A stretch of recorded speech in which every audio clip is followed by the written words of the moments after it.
estate, lahat ng hindi nakabayad on time. So, nagbayad na ba siya ngayon? Yung sa Baguio, yung real estate. Hindi, ano ko eh. Sa real estate ito. Meron siyang unpaid Marami. Kasi ang association use yung naayos ko lang. Hindi ko pa naayos yung clear covers.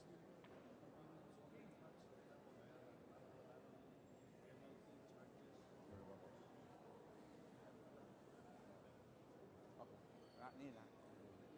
pero may duration yun.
Galing pa sila ng ano?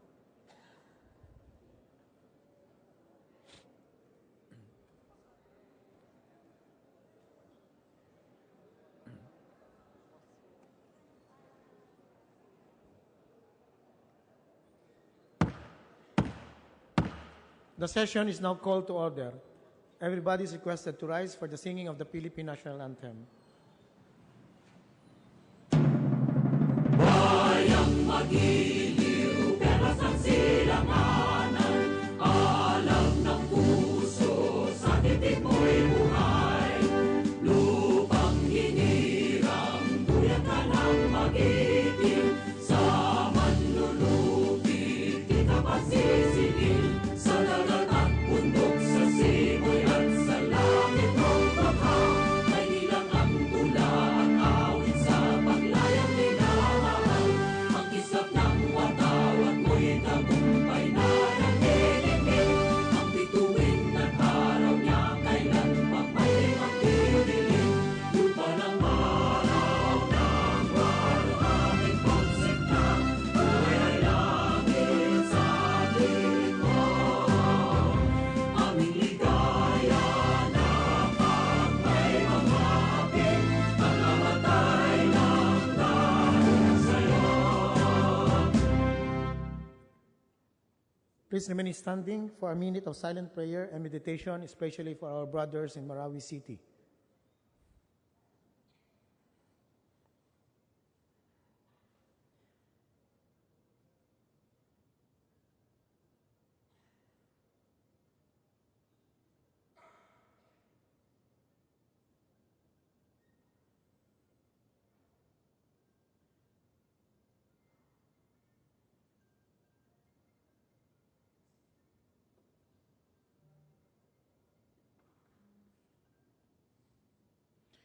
The Majority Leader. Good afternoon, Mr. Speaker. I move for suspension. Session suspended.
Sessions resume. Majority Floor Leader.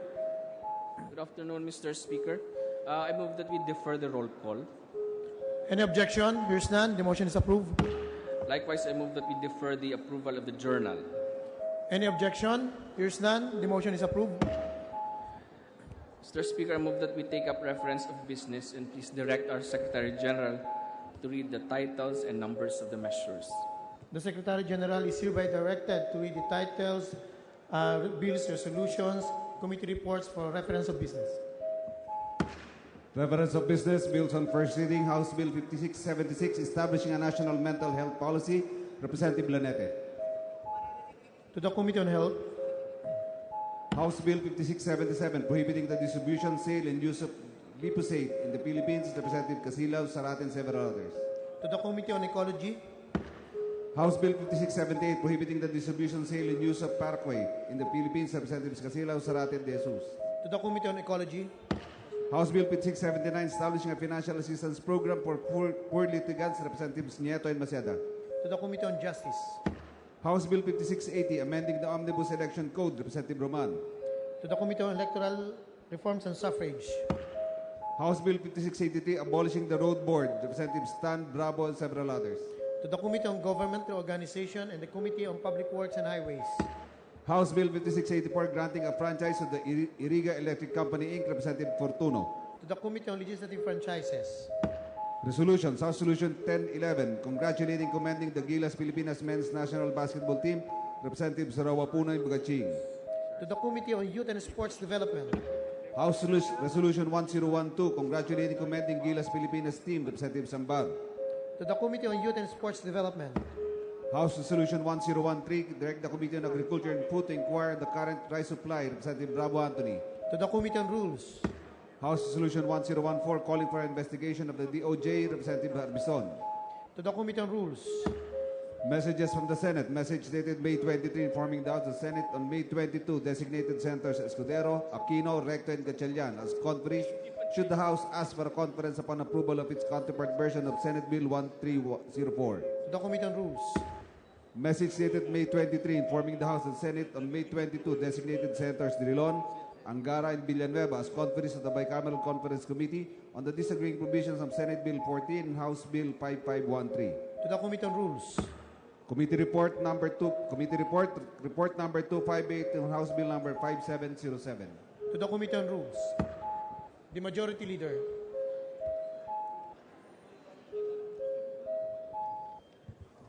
Mr. Speaker, let us take this opportunity to greet our guests in the gallery. First, we have 106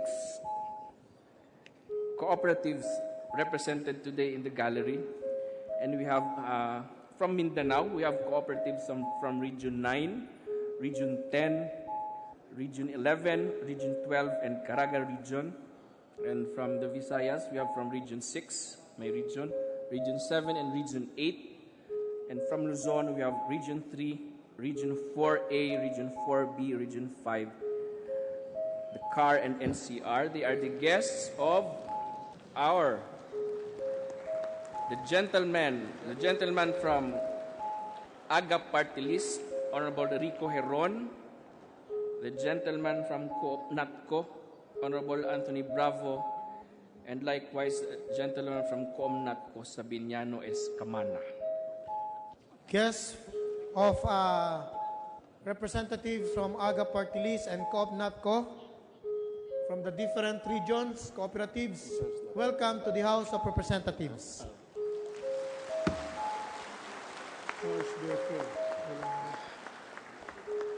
And also, Mr. Speaker, today we have H.E. Peng Kinghua. He is the Secretary of the CPC Guangxi Committee, Chairman of the Standing Committee of the Guangxi People's Congress. With H.E. Xiangqi, charged the affair of Chinese Embassy in the Philippines. Also, we have Mr. Shi Donglong. He is the Director General of Guangxi Foreign Affairs Office. Mr. Jiang Liansheng, Director General of Guangxi Department of Commerce. Mr. Gan Lin, Director General of Guangxi Tourism Development Commission. And Mr. Wei Ran, Executive Deputy Director General of the Office for Guangxi Beibu Gulf Economic Zone and opening up and cooperating with ASEAN. Guests of the House of Representatives mentioned by the Majority Floor Leader, welcome to the House of Representatives. Actually, clear na tayo. File na.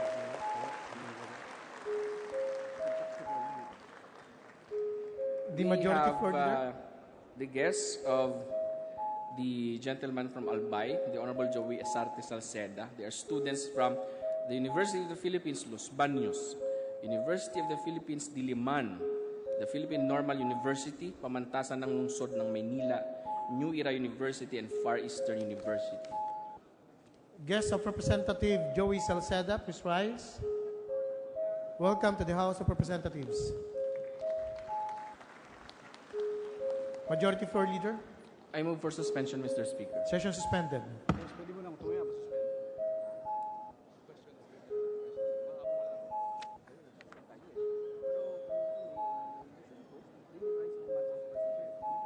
Ano plan mo? Tutuloy yung CTR?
Sessions resume. Majority Leader. Mr. Speaker, I move that we recognize our Deputy Majority Leader Aurelio Dong Gonzales, the gentleman from 3rd District of Pampanga, on a matter of privilege. Representative Aurelio Dong Gonzales from the 1st District of Pampanga is recognized for his personal and collective privilege. Mr. Speaker, I'm from the 3rd District of Pampanga. Correction, 3rd District. Thank you, Thank Mr. you. Speaker. Mr. Speaker, I rise on a question of personal and collective privilege to remind everyone of a huge challenge we have to face as one nation. A challenge which requires unity, discipline, cooperation, setting aside the political, social differences, and most important of all, utmost faith in God. We have all been talking about this looming threat which is certain to happen and which we have to eventually face, but as to when and where in particular it will strike, we are all clueless. I'm talking here about the big one. A magnitude of 7.2 earthquake to be generated by the West Valley Fault, which move roughly every 400 years. Since the last major earthquake triggered by his fault was in 1650, or 359 years ago. Our seismologists predict that this West Valley Fault is already ripe for movement. Just this month of April 2017, Mr. Speaker, our country had experienced an earthquake of less magnitude. Last April 4, a magnitude of 5.5 earthquake struck 5 kilometers west of Batangas. On April 8, twin earthquakes with magnitude of 5.6 and 6.0 hit two barangays in Mabini, Batangas, respectively. 2 days later, on April 10, magnitude 5.4 earthquake, Id Palapag. Northern Samar, on the same day, another earthquake with magnitude of 5.7 struck Governor Generoso Davao. Davao Oriental. On April 29, magnitude 7.2 earthquake struck Sarangani and Davao Occidental provinces. At these events, a telltale sign of lurking megaquake, an earthquake with magnitude of 7.2 can do less damage if it happens in the desert. But just imagine the damage and horrible aftermath it will cause it if it strikes the heart of Metro Manila. A densely populated urban region where the government capital and center of economy lie.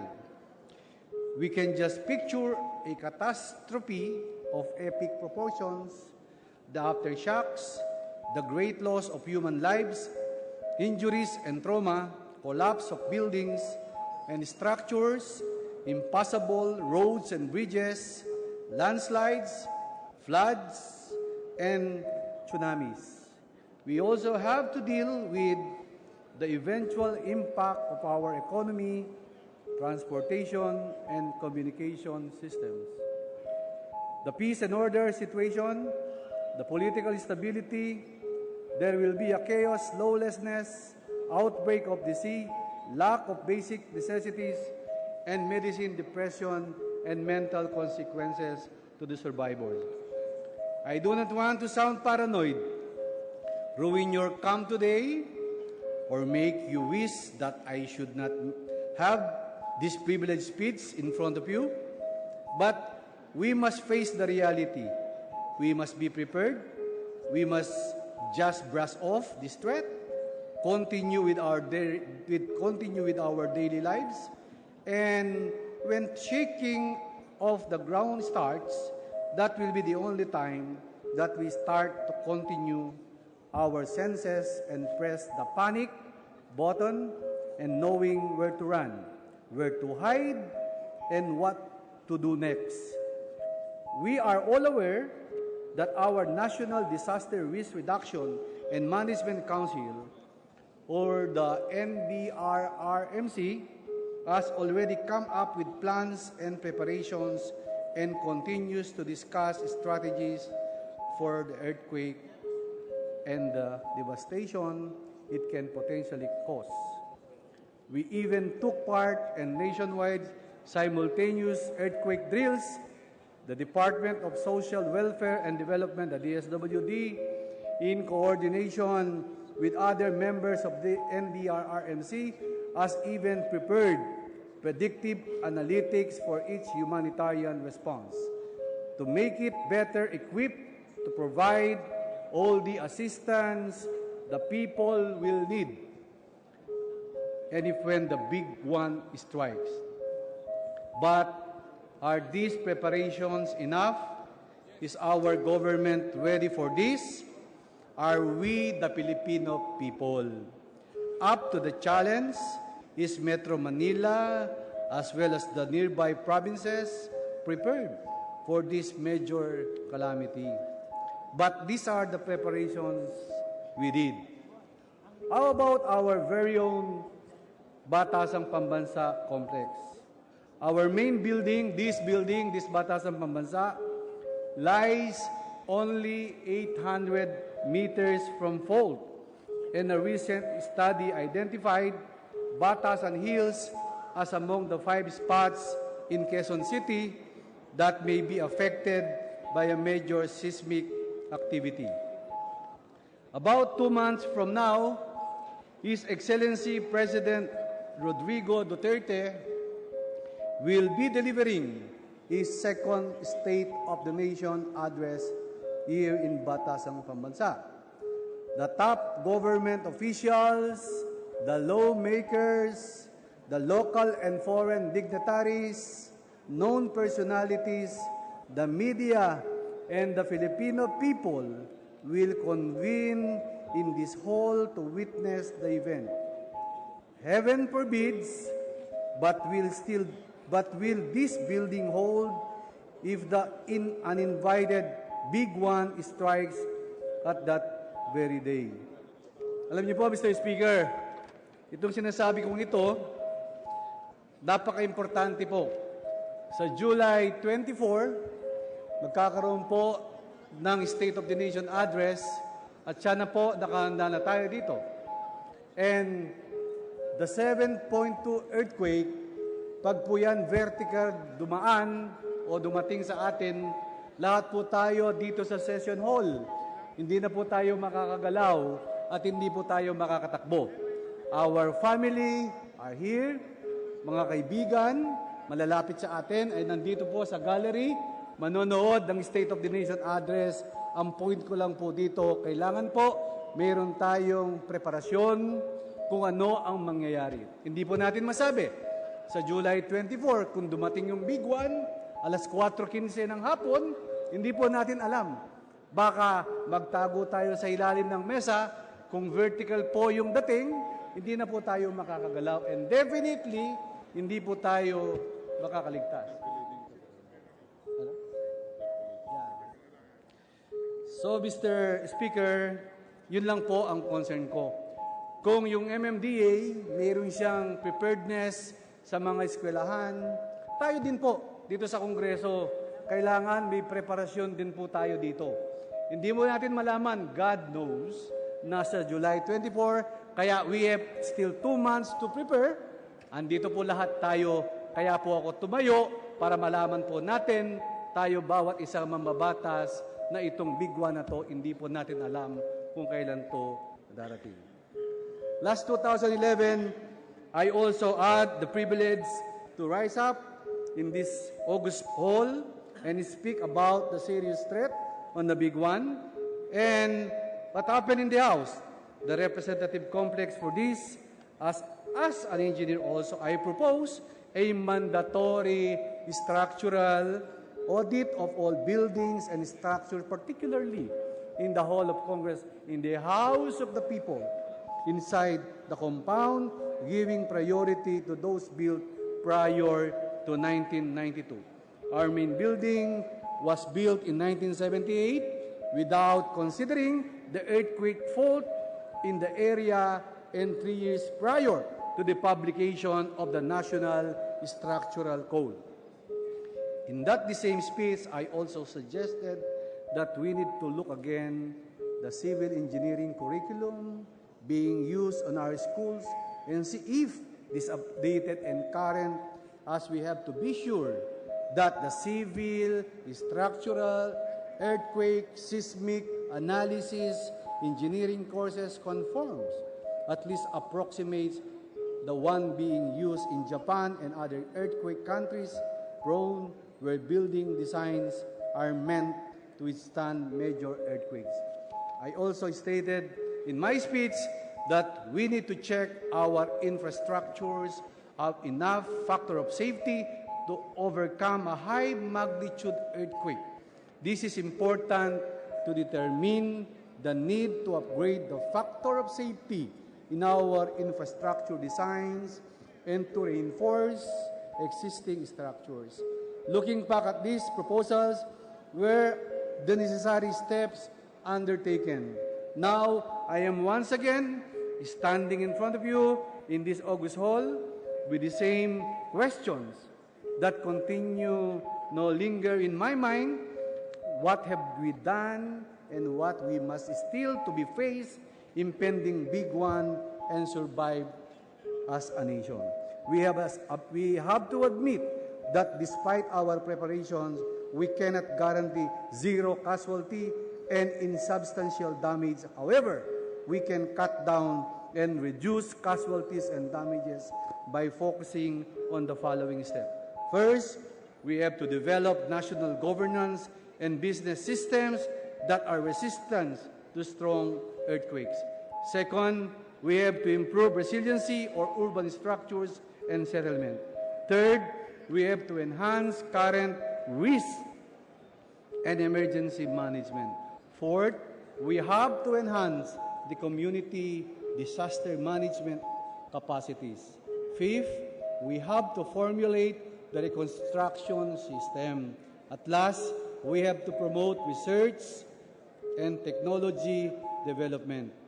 We can also plan on some activities for risk reduction and to ensure earthquake preparedness, which I have classified into 3 categories, namely public health, number 1, number 2, mutual health, number 3, self-help. These are just my suggestion. I'm sure each of us has a brilliant idea in mind on how to prepare for this big one.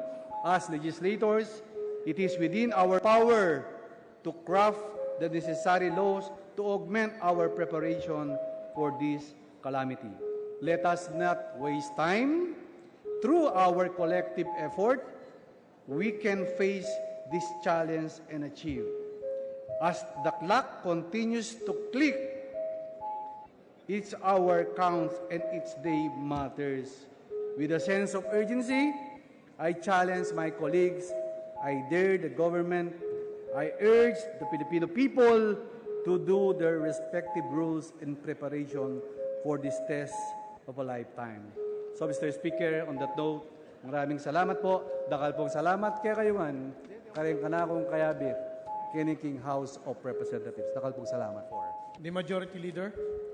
Mr. Speaker, I move that we recognize the distinguished gentleman from the 4th District of Manila, the Honorable Edward Vera Perez Meseda, for a brief manifestation which is related to the speech of the Honorable Deputy Majority Leader Gonzales. Manifestation, not interpellation. Yes, Mr. Speaker.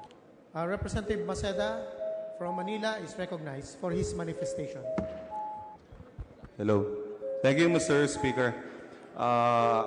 Not to belabor the point, but I just like to give my full support to the privileged speech of the Honorable Aurelio Dong Gonzales from the 3rd District of Pampanga, because this is also one of my advocacies, even when I'm still a councilor, that he's not being paranoid. I don't think anybody can be paranoid, because we should treat this problem as if it is already here. Because even if the earthquake strikes within 300 to 400 years, which is the cycle in which they expect a big one to occur, that will be a minimum of anywhere from 20 years from now to 100 years. And even if we started being serious about it, I think we'll be too late, because kulang na kulang po tayo sa disaster preparedness. Kahit nung mga budget hearing, nagtanong ako sa mga departamento kung may mga budget sila, napakaliit po ng budget. Alam niyo po sa Japan, Japan is supposed to be one of the most prepared and equipped countries when it comes to earthquakes and tsunamis, because that's where it happens most of the time. Meron po silang earthquake drill, fire drill, tsunami drill. Pati po sa mga eskwelahan ng mga elementary, halos araw-araw po, Mr. Speaker. Dito po sa atin, swerte na kung sa isang linggo o sa isang buwan, merong isang earthquake drill. Sa Japan po, ang ginagamit nila na materyales pagtayo ng mga building ay ang pinakamatibay sa lahat. And most of their buildings conform to their building code. The structural integrity of their buildings is beyond question. It is second to none. And yet, pag nagkaroon ng earthquake doon, kahit na 6.2 lang, mga 30,000 na tao ang namamatay. So, Mr. Speaker, my point here being, dito sa atin, ang layo ng preparedness natin kumpara sa bansang Japan. Sobrang layo. So, we have to start now, because may kasabihan po tayo that an ounce of prevention is always better than a pound of cure. It's better to prepare than to be reactionary. Pag dumating po ito, pati po yung mga telco, tinanong ko minsan sa hearing, pag nagkaroon ba ng earthquake at na-down lahat ng communication lines, paano magko-communicate ang mga leader ng bayan sa mga tao? Wala silang plano. Sabi ko, will we be able to use at least even high-frequency radios pagpatay na yung mga telco, wala rin silang plano. So I think not to belabor the point, I support 100% the message that is being delivered by the gentleman from the 3rd District of Pampanga. We shouldn't take it lightly. We should take it as serious as any other problem that is besetting our country today. As serious as the problem of peace in Mindanao, in Marawi. As serious as any problem. And I support 100% Congressman Gonzales, and maybe we can urge our colleagues here to come up with measures to make sure that we start preparing already. Mangyari man siya, kahit papano, we can mitigate the damage. Kung hindi siya mangyari, mas maganda. Magpasalamat tayo sa Panginoon. Maraming salamat po. For the information of the members of the House, last Congress, we also did some structural audit of our buildings and retrofitted those buildings. For your information. Mr. Speaker, What's the pleasure of the gentleman from Laguna? will the Congressman distinguished Chupeco? gentleman from Pampanga yield to a few questions? If the gentleman from Pampanga accedes, you may. Yes, sir. Mr. Speaker. Una-una po, Mr. Speaker, yan niyo pong batiin ko po ang kagalang-galang na kinatawan ng Pampanga at binabati ko po siya sapagkat sa aking palagay, napakaganda po ng kanyang mensahe ngayong hapong ito. At gusto ko po lamang itanong sa kanya sapagkat nalalaman ko na siya po ay talagang iniisip niya po itong maaaring mangyari sa atin. Would you join me supposing you would like to look into the problems now besetting the construction industry? Sapagkat meron po akong nalalamang mga data na ngayon palagay ko ay dapat sa panahon ito, batay po sa inyong mensahe, ay tingnan po natin mabuti. Naniniwala po ba kayo na ang ginagamit ng mga bakal ng mga construction natin ay tama po sa tinatabag na ASTM standards? Kayo po ay alam ko pong may kinalaman sa construction, kaya marahil, mabibigyan niyo po kami ng ulat kung ano po talaga ang nangyayari. Sapagkat ako po ay naniniwala na mahalaga pang component sa construction natin ay yung pong paggamit ng bakal. I have some personal knowledge of this, Mr. Speaker. That is why I think it's my time na hindi po ako makatiis na hindi itanong sa ating kagalang-galang na kinatawan sapagkat ito po ay may kinalaman sa kanyang mensahe ngayong hapong ito. Thank you for that question, Congressman Chupeco po. Alam niyo po, we did already the investigation.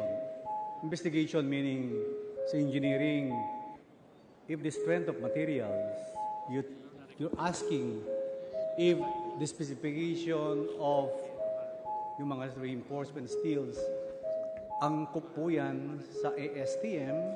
Yung ASTM, ang ibig sabihin po yun, American Standard Testing Materials. So yun po ginagamit natin. Meron po tayong tinatawag na earthquake design.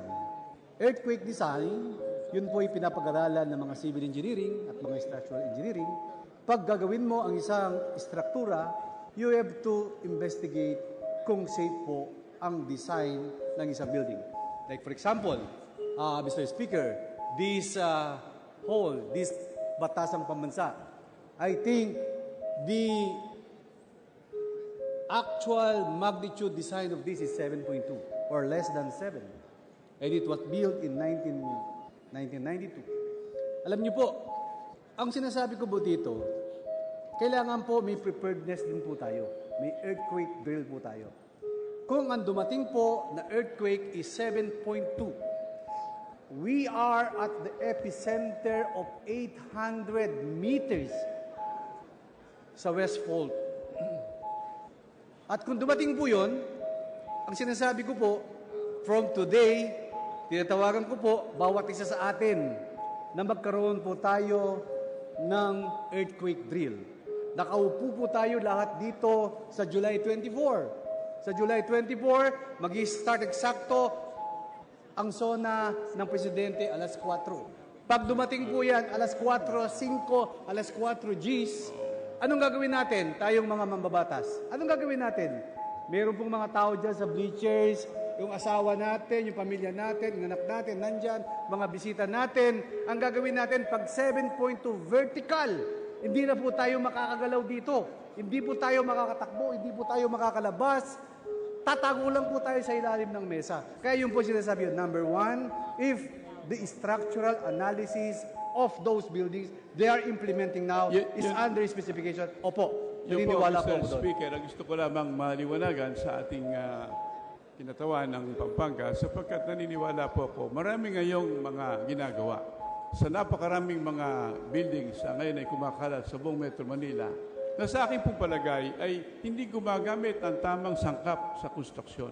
Una-una na po dyan ay yung ginagamit na bakal. Yung pong sinasabi nyo, is it really true that all of the bars being used are ASTM standard? Mahalaga po ito eh. Sapagkat kung tayo naniniwala na talagang dapat pagandaan, bakit pa natin aantayin? Gayon pa. Imbestigayin na po natin, tingnan po natin kung mga ginamit ng mga sangkap sa konstruksyon nila, kumukha ng bakal, ay tama. Sapagkat malalaman natin ngayon pa na itong mga ito ay delikado at kinakailangan bigyan natin ng karapatang mga mensahe o mga warning para sa ganun matigil na po sila. Yun po lamang ang nais ko pong i-share sa inyo, Congressman, from Pampanga, because I believe that there are now so many things that's going on which are not being properly monitored by the appropriate government agency, especially in the matter of the quality of materials on the steel bars that are being used.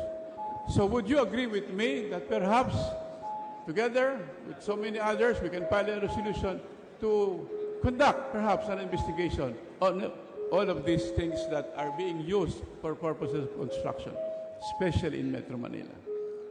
Mr. Speaker, I agree with Congressman Chipeco. DPWH is the implementing arm.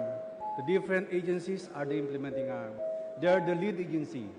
That's why we have this quality control, we have this quality QAU, we have to test all the materials. Tama po yan. Minsan gumagamit sila ng undersize, yung mixture nila, hindi angkop dun sa given specification. Tama po kayo. Hindi tinatawag po dyan ASG. Ang tinatawag po dyan CSG, Cement, Sand, and Gravel. Minsan po, hindi po sinusunod yun. Kaya po meron tayong mga material engineer. Ako po, isang material engineer. Kaya yung material engineer po ay napaka-importante po sa pag-implementa ng bawat proyekto sa ating bansa, lalo na sa public works and highways.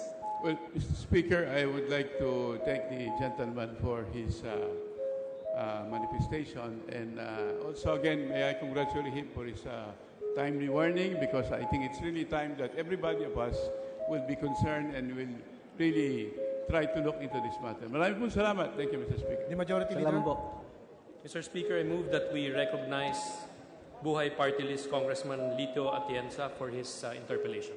Buhay Party List Representative Congressman Lito Atienza is recognized to interpolate the gentleman from the 3rd District of Pampanga, Congressman Dong Gonzales.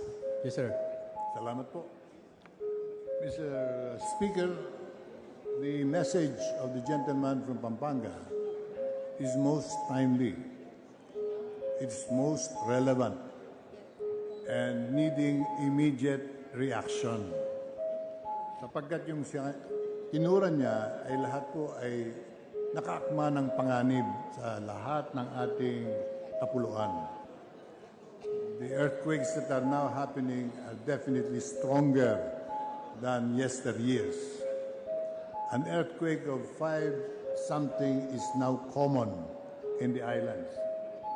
An earthquake of magnitude of 6 is already common. So if we do not act now, we may be in for a disaster, a national calamity. Kaya ako po'y sumasang-ayon sa kanya at hinihingi ko sa kanya, ano ang maaari nating gawin immediately so that the conditions prevailing in our areas where buildings are being constructed. At kung mapupunan ninyo, ang mga buildings ngayon ay pataas ng pataas. Sa Metro Manila, in Makati, in Pasig, in the global city, we see buildings going up. Uncontrolled. Para bagang ang control na lamang ngayon ay salapi ng namumuhunan. One of these days, we will have 100-story building constructed. And the designs are even becoming leaner and leaner and thinner and thinner. Para bagang toothpick na nakatayo. sa Metro Manila. Ano po ba ang inyong maipapanukala ngayon na pwede nating pagkaisahan? Sapagkat ang inyong lingkod ay handang tumulong sa lahat ng paraan upang maiwasan natin ang malaking sakuna, kalamidad na nakaakmana sa ating lahat. Salamat po, Honorable Jose Atienza, the Buhay Party List Representative. Well, number one po, tama po yun. Pataas ng pataas, pakitid ng pakitid. So ang tama po dyan is we have to strengthen our design analysis. Tama po kayo. The 5 magnitude earthquake, parang sisiw lang po sa atin ngayon yan. 7 magnitude, medyo balakas na rin po yan.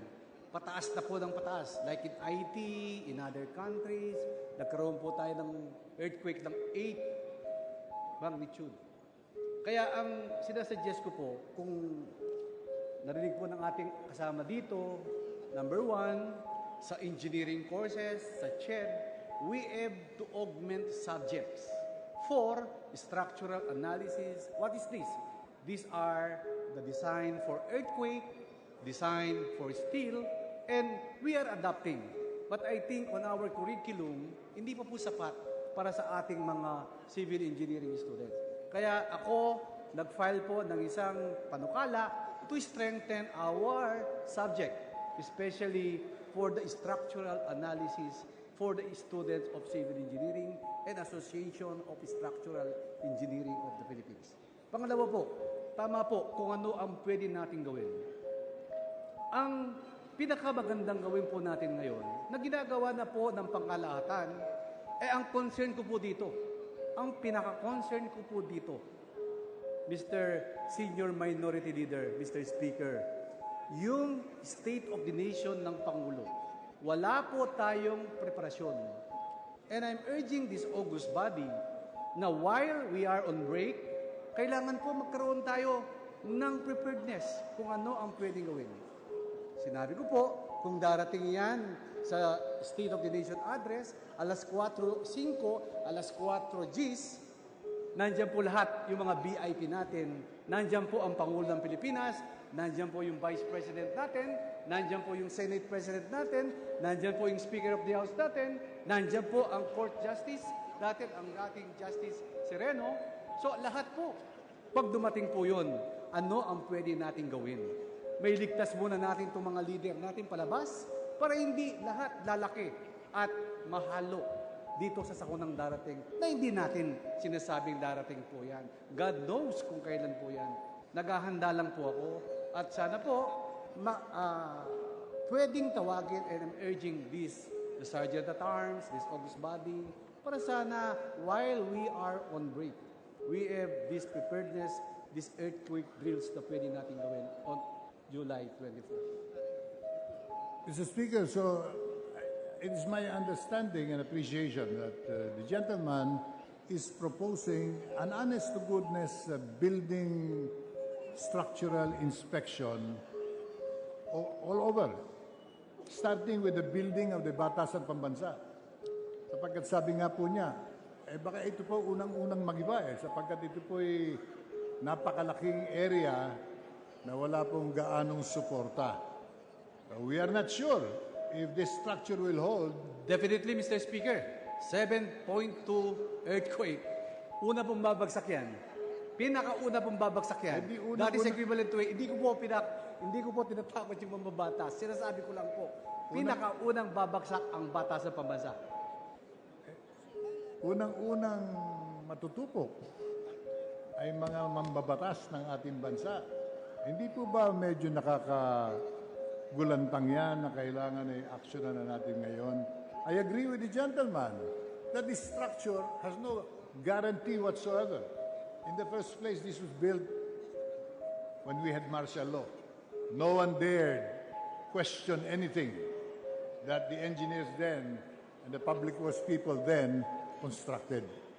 So we are not really confident that this building will hold, as pointed out by the gentleman from Pampanga, and we are therefore demanding that the Batasan Pambansa administrators and building supervisors should really cause an honest-to-goodness analysis of the full strength of this structure.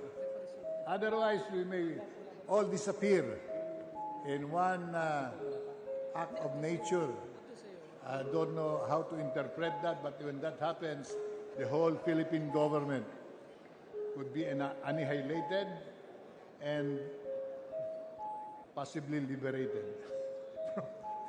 But we do not want that. So we have to now demand for a real study on the structural strength of our building. And then for the government to conduct a thorough, massive, corruption-free inspection. I stress on the words corruption-free because any inspection done by the government will entail a lot of difficulties on the private sector. Alam natin yan, the gentleman from Pampanga is an experienced builder. We have had experiences building, so we know that any building inspection will mean problems of the building owner. Kaya ito pong ating minumungkahi, hindi para magkaroon ng paraan ang mga building inspectors all over the country to go on a rampage, visiting buildings, private buildings, government buildings, and demanding for any price that may come into their minds. Alam naman natin yan, na pag nag-inspeksyon, ay merong hihingin. So, while we are proposing, and I think the gentleman precisely has it in his mind, that an honest-to-goodness program to inspect buildings is done now so that we may be assured of safety or minimum damage. Baka hindi natin ma-assure talaga na maski na inspeksyonin yan, maski na magkaroon ng retrofitting yan, ay magkakaroon pa rin ng mga building na guguho. Kung maaalala natin yung World Trade Center sa New York, ang sabi ng mga engineer na gumawa noon, maski raw 747 na aeroplano, bumangga doon ay hindi raw maguguho yun. Nakita po ng buong mundo, hindi naman 747 yung bumangga, isang 727 lamang, maliit na aeroplano, pero bumagsak yung dalawang strukturang yun. Ang sinasabi ninyong maaaring sumapit sa atin ay lindol of 7 plus in magnitude or maybe even reaching 8 in magnitude, that will flatten the whole Metro Manila.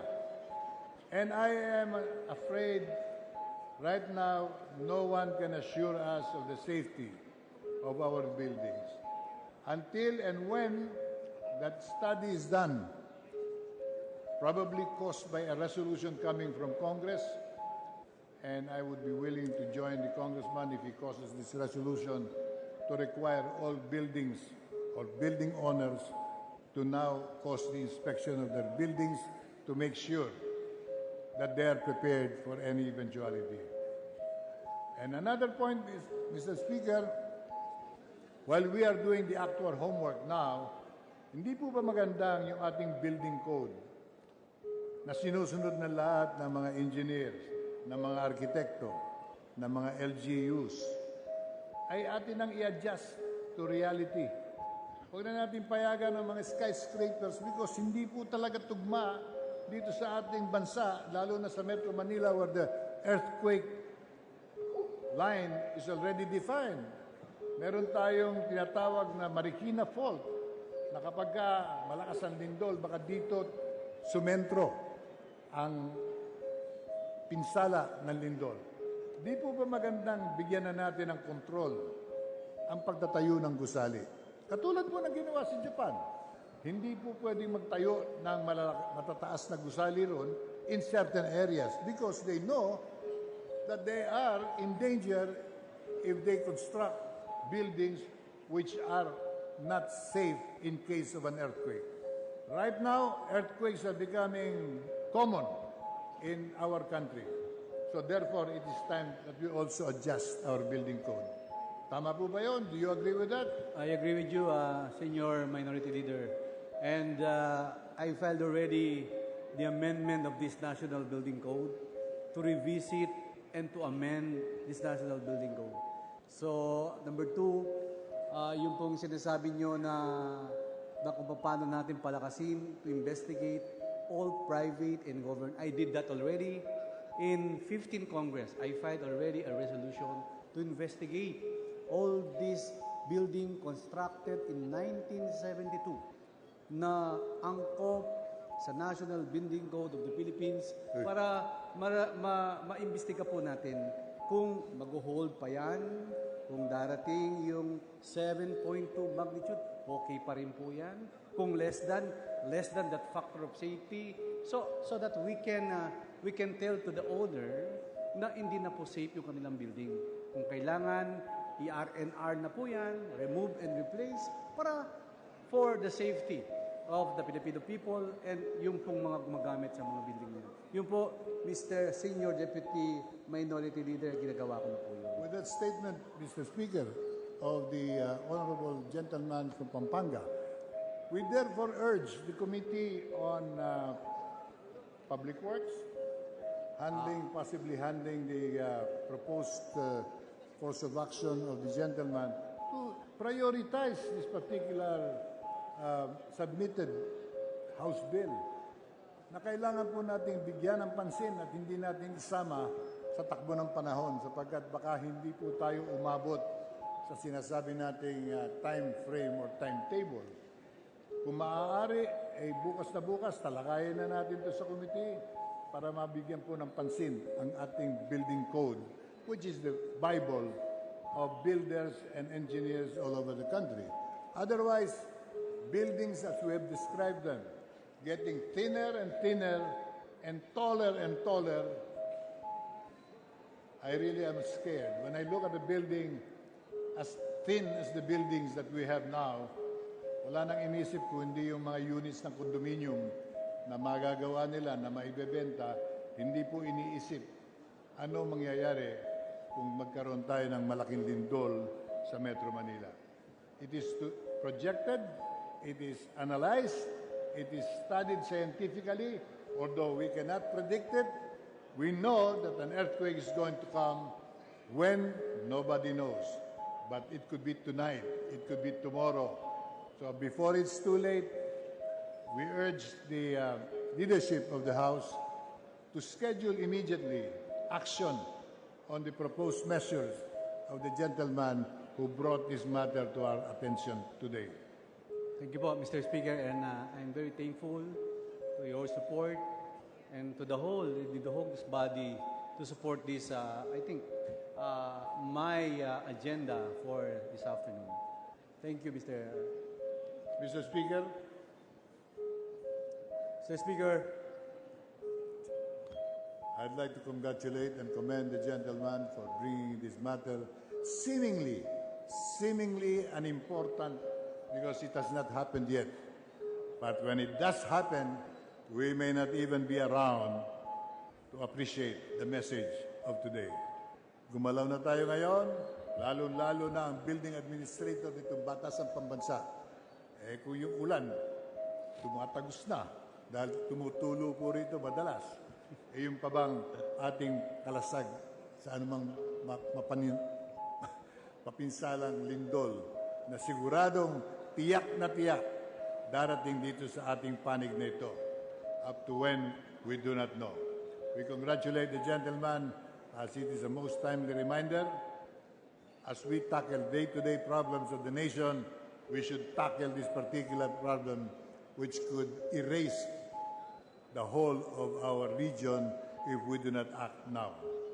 Thank you. Maraming salamat po. Thank you, Mr. Speaker. And Thank rest you, assured of our full Mr. support. Senior Minority Leader. The Majority Leader, and I would like to remind the gentleman from Pampanga that on a question of privilege, you are only entitled for a 10-minute speech and interpellations.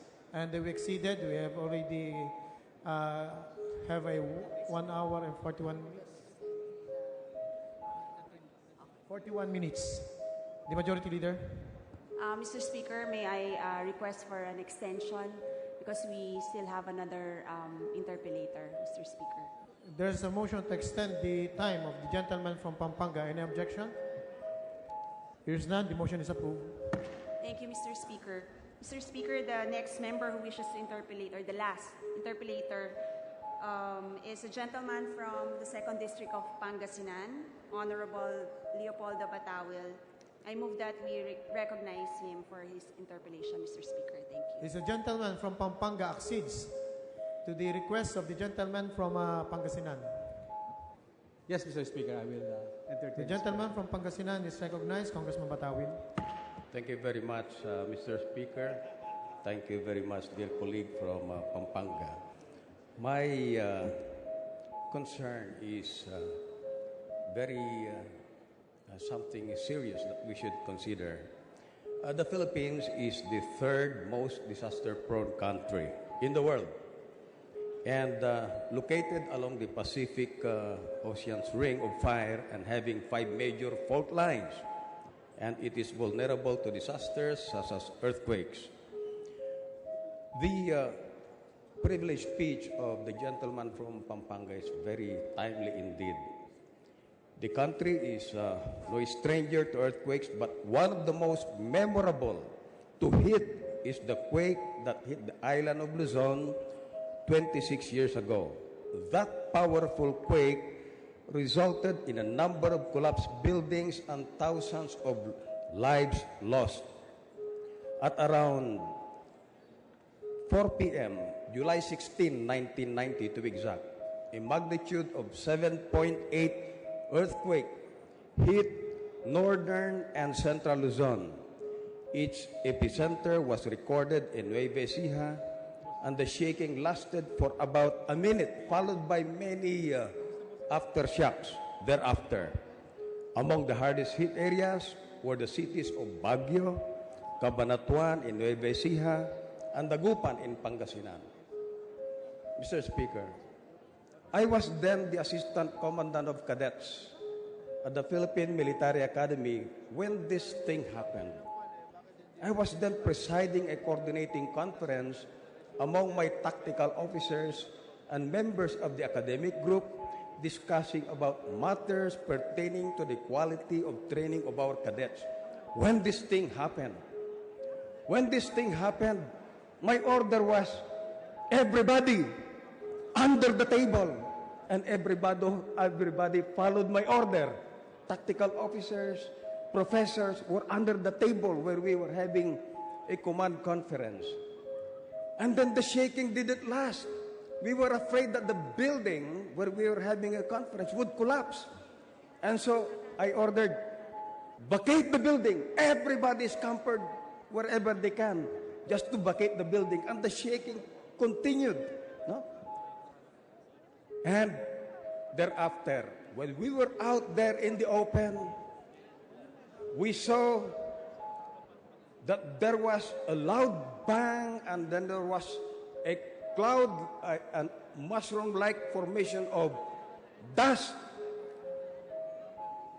in the air. And we saw that a part of Santo Tomas mountain collapsed, which created the cloud of mushroom-like dust in the air. And then thereafter, reports of buildings that collapsed, the Hyatt building, the Nevada building, and many others. It resulted to 1,600 or more casualties. We were awaiting for orders from whoever, but there was none whatsoever. I took the initiative of organizing rescuers, as we heard from sources that there were casualties in the city of Baguio. So I brought along with me cadets and officers, and we rescued, and we tried to rescue victims of earthquake, of earthquake. There was no visible mobilization among government officials at the time, because we were shocked as a result thereof. And then thereafter, after a while, some form of organization some form of mobilization were felt and seen thereafter. But the most visible, the most impressive response came from other countries, like, for example, Singapore, Great Britain, Japan. Suddenly we saw their civil defense forces putting up the response rescue teams, and they had equipment, state of the art. No, my question, Mr. Speaker, is what is our level of readiness up to this point whenever earthquakes like this would occur?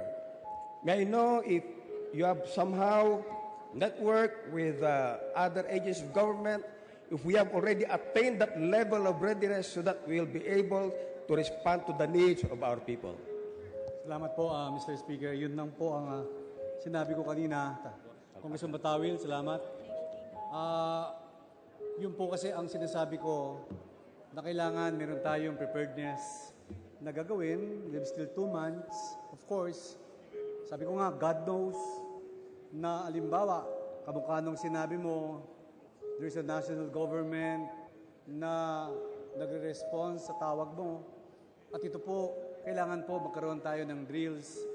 Siguro po, pagkatapos nito, pwede natin kausapin ang leadership para makapaggawa ng preparedness at kung paano natin, halimbawa, mailigtas ang ating Pangulo, pangalawang Pangulo, the Senate President, the Speaker of the House, and the Chief Justice. They are all in the hall. Nasa hall na po lahat yan. Kaya yun po ang aking pakay, kaya po ako tumayo. Salamat po, Mr. Speaker. Salamat po, Mr. Speaker. Thank you very much. The Majority God Leader. bless our country. Mr. Speaker, I move that we refer the question of privilege raised by Congressman Gonzales to the Committee on Rules. Any objection? Here's none. The motion is approved. Majority Leader. Mr. Speaker, the parliamentary status of the...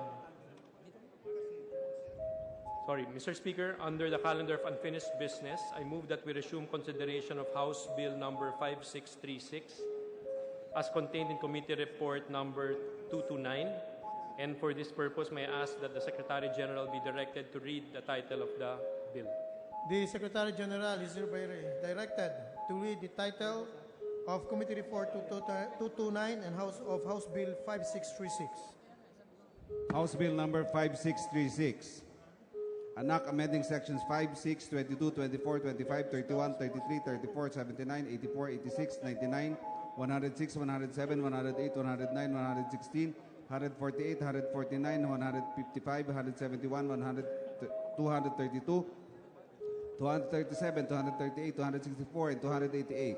Creating new sections 148A, 150A, 237A, 264A, 264B, and 265A. And repealing sections 35 and 62, all under Republic Act number 8427, 8424, otherwise known as the National Internal Revenue Code of 1997. The Majority Leader. Mr. Speaker, the parliamentary status of the bill is that it is in the period of sponsorship and debate. I move that the chairperson of the Committee on Ways and Means be recognized.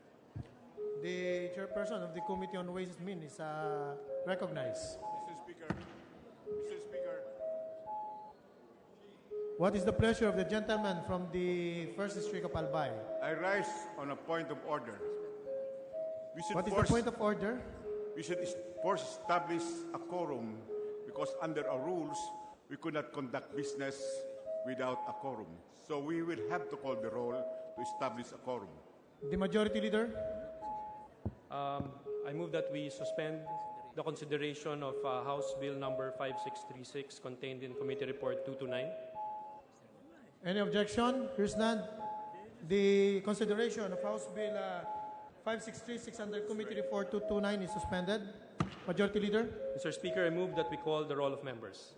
The Secretary General is hereby directed to call the roll of the members. Roll call of members, honorable representatives. Abad, Abaya, Abayon, Abellanosa, Abu, Abueg, Acharon, Akop, Acosta, Acosta Alba, Adjong, Advincula, Agaraw, Agabaw, Aglipay Bilyar, Albano, Alcala, Alejano, Almario, Almonte, Alonte, Alvarez France, Alvarez Mercedes, Alvarez Pantaleon, Amante, Amatong, Andaya, Angara Castillo, Antonino, Antonio, Aragones, Arbizon, Arcillas, Arenas, Atienza,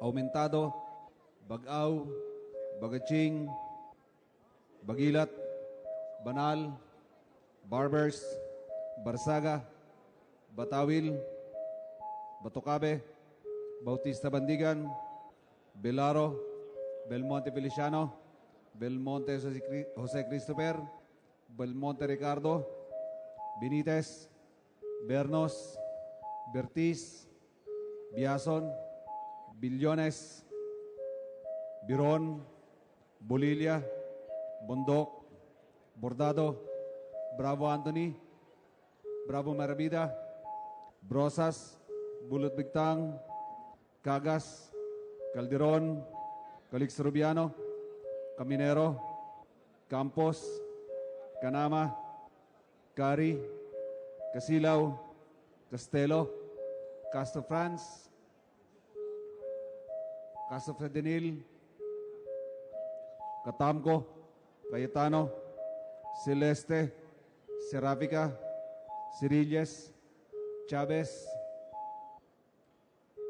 Chipeco, Co, Cuanco, Colliantes, Cortés, Cortuna, Cosalan, Crisólogo, Cuba, Cuaresma, Cueva, Delipe, Dalog, Daza, De Jesus, De Venecia, De Vera, Defensor, Del Mar, Del Rosario, De Losa Montalia, Dimaporo Abdullah, Dimaporo Khalid, Duavit, Durano, Di, Elago, Enverga, Erice, Erigel,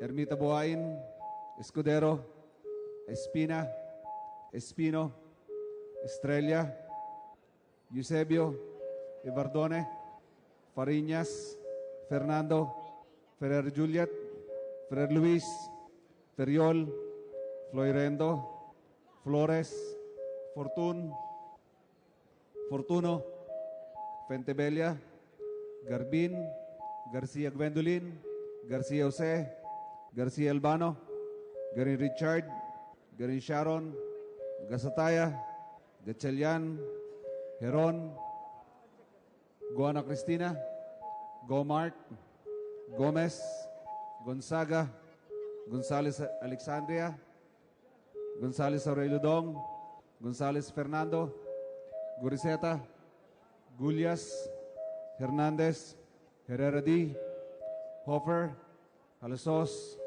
Javier, Ko, Konghun, Labad-Labad, Lacson, Lagman, Lanete, Laugan, Lasatin, Liachon, Lee, Limkay Chong, Lobrigat, Lopez Benhur, Lopez Carlo, Lopez Manuel, Loyola, Macapagal Arroyo, Maceda, Madrona,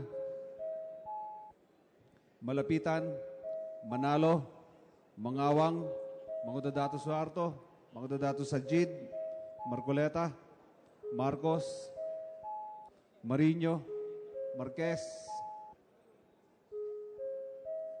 Martinez, Matugas, Miliana, Mending, Mendoza, Mercado, Mirasol, Montoro, Nava, Nieto, Noel, Nograles Jericho, Nograles Carlo, Nolasco, Nunez Malignaon, Waminal, Ocampo, Olivares, Ong Edwin, Ong Henry, Ortega Pablo, Ortega Vini,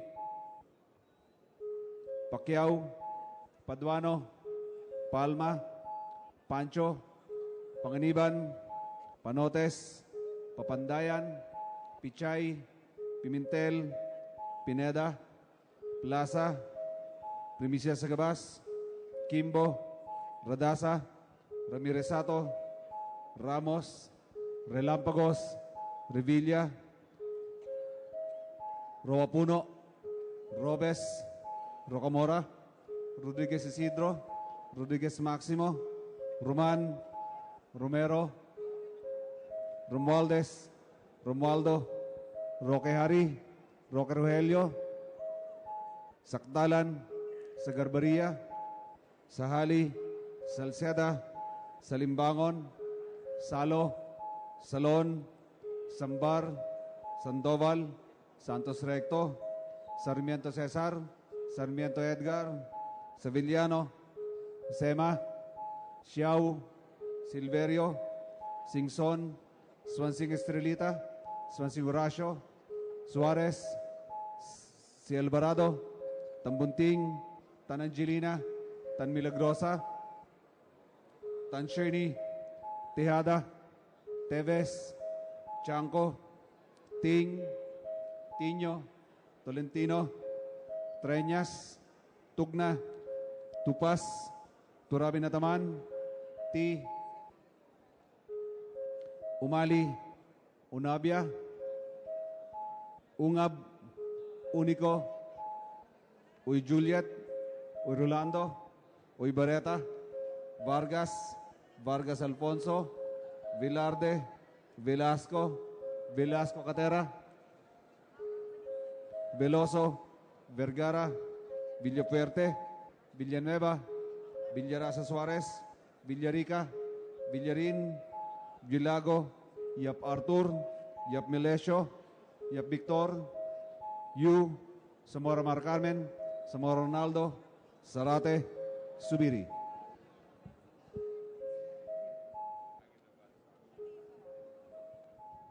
Mr. Speaker, the roll call shows that 213 members responded to the call. With 213 members responding to the call, the chair declares the presence of a quorum. The majority leader. Mr. Speaker, under the calendar of unfinished business, I move that we resume consideration of House Bill number 5636, contained in Committee Report number 229, and for this purpose, may I ask the Secretary General be directed to read the title of the bill. The Secretary General is directed to read the title of House Bill 5636 under Committee Report 229.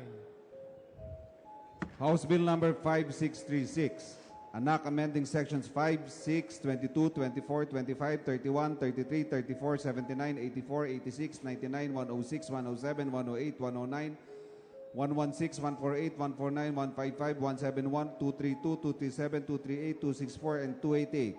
Creating new sections 148A, 150A, 237A, 2648, 264B, and 265A, and repealing sections 35 and 62, all under Republic Act number 8424, otherwise known as the National Internal Revenue Code of 1997. The majority leader. Mr. Speaker, the parliamentary status of the bill is that it is in the period of debate. I move that the chairperson of the Committee on Ways and Means be recognized. The chairman of the Committee on Ways and Means, gentleman from the Lone District of Quirino Province, Congressman Dax Kua, is recognized. Mr. Speaker, I move that we open the period of interpellation. Any objection? Here's none. The period of interpellation is open.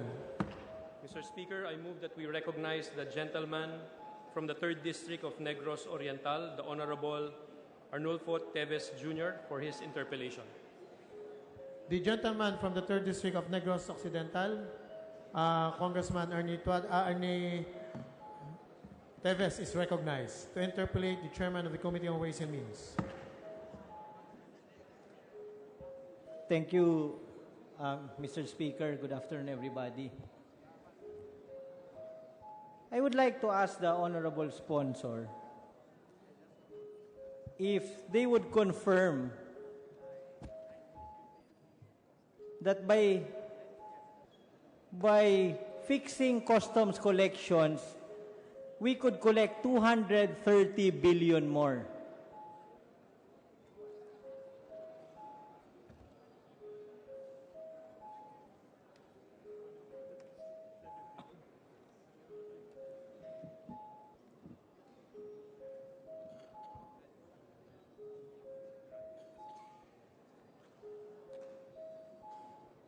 Yes, Mr. Speaker, 280 billion is the estimate increment if we have no more smuggling in the country.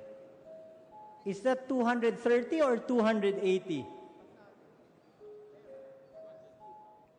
208 billion, I stand corrected, Your Honor. It's not 280, it's not 230, it's 208. Come again? 208. 208. In the tax reform measure that we are trying to pass, we are looking at a 344 billion additional revenue, right?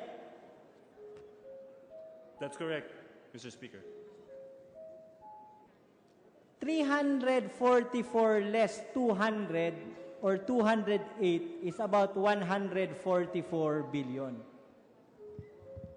What am I trying to drive at? If we levy additional excise tax on fuel, I am pretty sure it will definitely drive up prices of all commodities. Maybe not so many of us here have experience being in the grassroots level, but I would like to tell you that I was a barangay captain for 6 years before I became congressman. And 100 pesos matter a lot. Even 20 pesos matter to folks in the barangay. Ang sa akin dito, bakit natin kukunin sa taong bayan yung kakulangan ng trabaho natin ng gobyerno na hindi makakolekta sa mga smuggler ng Bureau of Customs? May I remind the audience not to react on any discussions here, please. How Please much observe proper decorum. How much do we get if we levy the additional excise tax on fuel? May I know the figures, Mr. Speaker?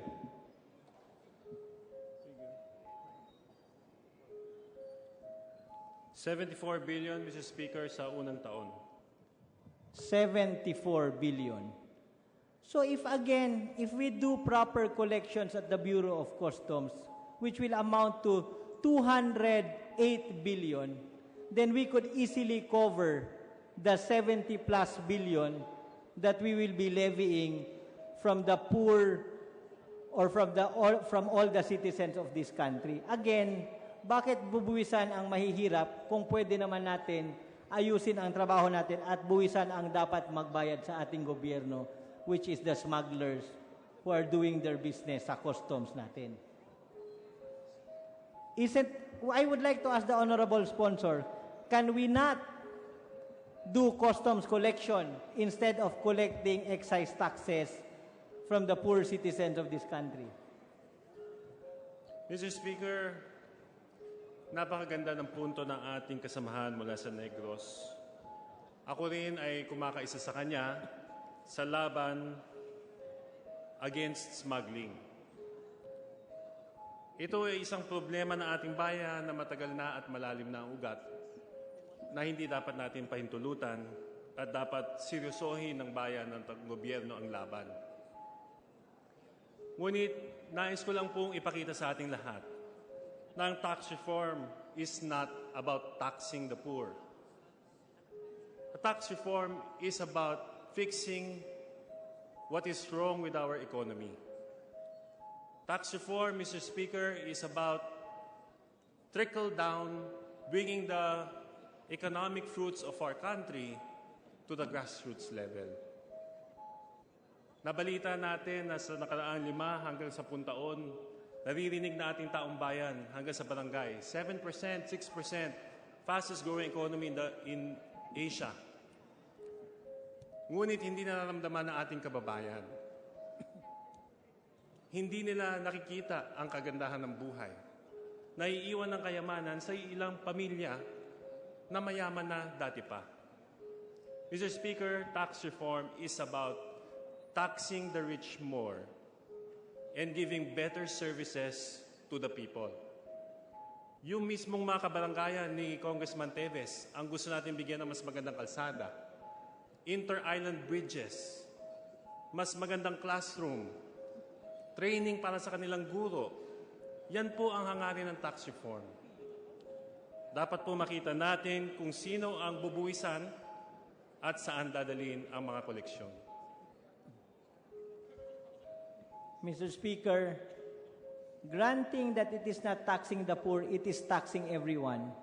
Ang akin dito, again, it is fixing the system or fixing the loopholes. Ibabalik ko ulit.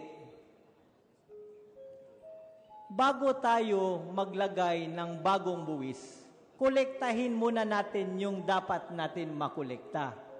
I am not against additional taxes. What am I trying to drive at? 344 billion less 200 billion, 144. Dapat yun na lang yung hanapan natin ng paraan kung paano natin makukuha. Sa customs pa lang tayo. Let us go to BIR. May I ask, how much additional revenue can we get kung inayos ng BIR yung koleksyon nila?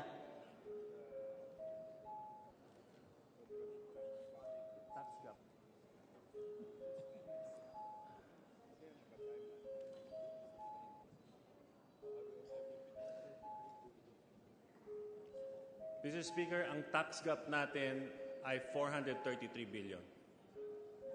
Napakalaki nga po. Hindi ko maintindihan. Ang tinatanong ko, kung ayusin natin yung koleksyon, magkano yung dagdag na makukuha ng ating gobyerno?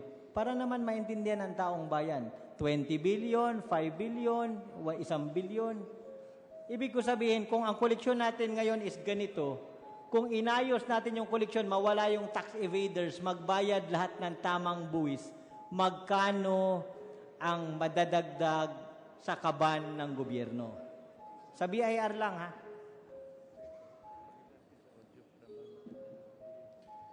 Mr. Speaker, kagalang-galang na Teves, yun nga po ang aking gustong isagot na 433 billion ang ating tax gap nang ibig sabihin ang potential dapat na kinokolekta ng ating BIR at ng customs together ay dapat umangat ng 433 kung lahat ay nakokolekta. Kaya nga po meron tayong pag-aayos ng VAT system dahil lahat po ng nais ko lang pong ipaliwanag na ang tax gap hindi lamang po dahil sa pandaraya ng ating taxpayers, may tax gap din po dahil sa mga carve-out o yung mga exemption na mismong binibigay ng ating mga batas. Kaya natin inaayos po kung sino ang dapat mapanatili ang kanilang exemption at yung mga hindi na dapat. Yung malalaking kumpanya na dapat naman na mabuwisan ng VAT ay magkaroon na ng VAT sa kanilang mga transaksyon. Klarong-klaro, Mr. Speaker. Nasa tax gap pa lang, mapupunan na natin ang ating pangangailangan na 344 billion. Ngayon, binabalik ko, bakit natin papahirapan, dadagdagan ang pasanin ng taong bayan dahil lang sa kakulangan sa paggawa ng trabaho ng ating gobyerno sa pangungulekta ng customs duties at buwis sa BIR. Kung inayos natin yung koleksyon sa BIR, mapupunan na. Let me ask the honorable sponsor, do you think if we can do proper collection in customs and BIR, can we cover the 344 billion that we need without doing this new tax measure? In an ideal world, Mr. Speaker, kung pwede nating maperfecto ang lahat ng bagay, hindi po tayo magtataas ng buwis. Now, klarong-klaro sa sagot ng ating honorable sponsor na kung inayos lang ang koleksyon, hindi na kailangan ang bagong buwis. With that, gusto kong ipaalam na hindi ako boboto sa buwis na ito because of the answer of the honorable sponsor na pwede pala na kolektahin sa customs at sa BIR at hindi na kailangan kolektahin sa taong bayan.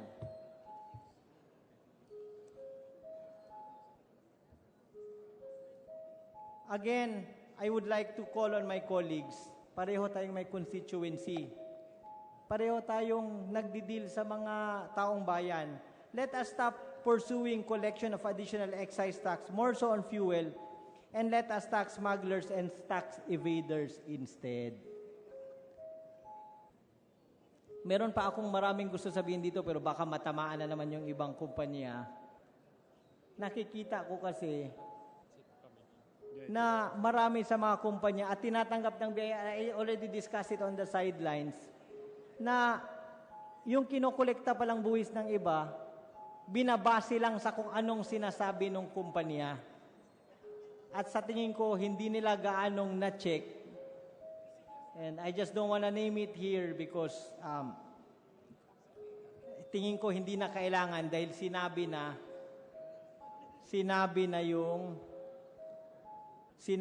ng ating honorable sponsor na mapupunan pala yung 344 billion kung inayos lang ang koleksyon sa BIR at sa customs. Anyway, that's all for today, Mr. Speaker. The Majority Leader. Mr. Speaker, if I may just Yes, distinguished sponsor. Sumasang-ayon ako sa aking kasamahan na si Congressman Teves na kung sana walang umiiwas ng buwis, kung sana hindi komplikado ang ating sistema ng pagbubuwis, ay maaaring hindi na tayo kailangan mag-usap sa pakay na ito ngayong gabi. Ngunit nakikita kasi natin, alam nating lahat, alam ng mga nagbabayad ng buwis kung gaano kakomplikado ang ating tax system. Na itong pagkakomplikado ng tax system nagre-resulta sa korupsyon at diskresyon ng mga opisyal, hindi lahat, pero ng iilang opisyal ng BIR at Customs. Yan din ang isang pakay ng panukalang ito na ayusin ang mga mali, gawing simple ang mga komplikado para mabawasan ang korupsyon. Isang pakay rin ito ay magkaroon ng panibagong mga administrative technology implementation measures para, tama po yung kanyang sinabi, umangat ang koleksyon ng ating mga revenue agencies. So hindi lang po kasi sapat na i-improve ang ating koleksyon, kundi mas nararapat na ayusin po natin ang mali sa ating tax system. Kaakibat dito, Mr. Speaker, ang napapanahon na pagbaba ng income tax ng fixed income earners na matagal nang napapatawan ng mataas na buwis, na nagrereklamo, na nahihirapan, na hindi maiangat ng kanilang buhay. Sana po makita natin that tax reform is not just about excise taxes, kundi malaki po o malawak ang sakop at pakay ng ating tax reform package. Salamat po, Mr. Speaker. The Majority Leader. Mr. Speaker, I move that we recognize the gentleman from the 1st District of Albay, Representative Edsel Lagman, for his interpellation. The gentleman from the 1st District of Albay, our distinguished colleague, Honorable Congressman Edsel Lagman, is recognized to interpellate the distinguished sponsor. Mr. Speaker, would the distinguished sponsor yield to interpellation? Yes, Mr. Speaker, I would gladly try to answer all the questions of my dear colleague. I would like to preface my interpellation with an acknowledgement that the present administration, like all other administrations and government, would need additional increase or incremental revenues to fund priority projects and programs like infrastructure, health, education, and social protection. Tama po, Mr. Speaker. However, this is not to excuse government from failing to plug tax leakages, improve tax collection efficiency, and stamp out smuggling. But this will have to be a continuing program of government, and the solution to these serious problems cannot wait for meantime government would not be able to raise incremental revenues. Having said this, Mr. Speaker, distinguished sponsor, my principal concern is the provision in the bill of specific enabling provisions to protect the vulnerable sectors from the ultimate burden of the new and/or additional excise taxes on petroleum products, sugar, sweetened beverages, motor vehicles, and the expanded base of the value-added tax, consequent to the repeal of VAT exemptions except for a few. Mr. Speaker, may I now proceed to some preliminary questions? May we know from the distinguished sponsor what is meant by a cascading tax, or what is the nature of a cascading tax?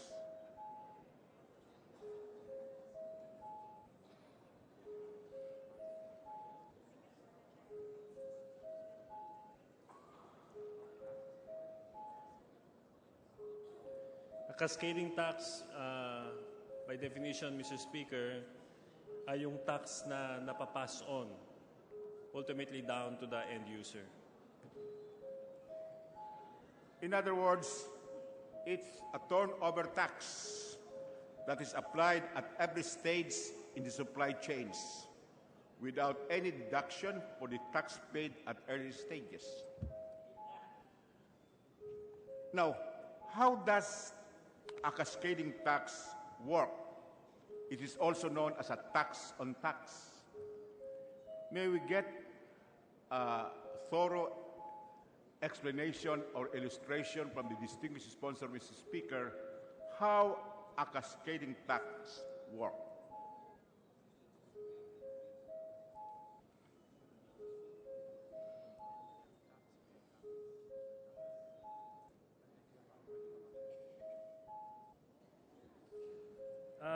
Cascading tax, Mr. Speaker, distinguished colleague, occurs when the tax charged on the original transaction is taxed again on the next transaction. And therefore, as it goes down the value chain, it cascades and compounds. And the burden of a cascading tax is ultimately on the consumer. Is that correct? The end user, yes, Your Honor. Can we have examples of cascading taxes?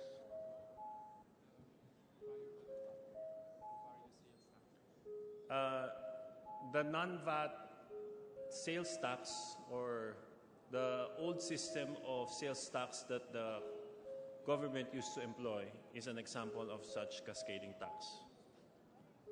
Will excise taxes be considered as cascading tax?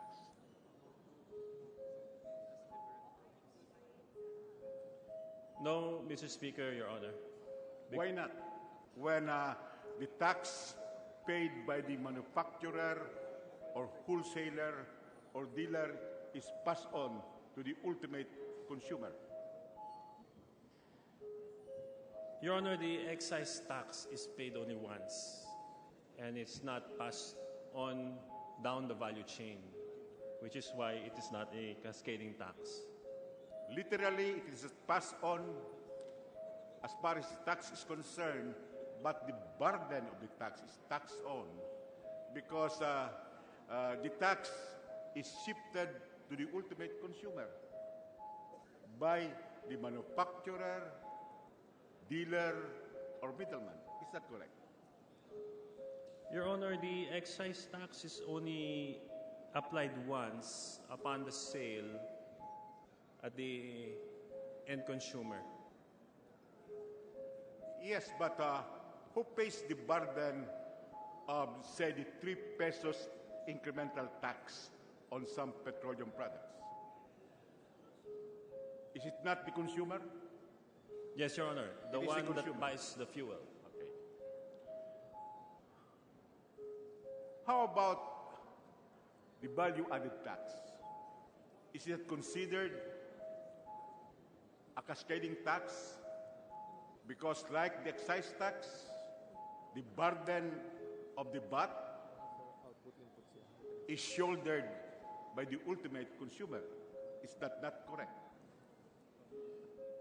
Your Honor, yes, the value-added tax is borne by the end user, but given that it has an input-output feature, it is not compounding.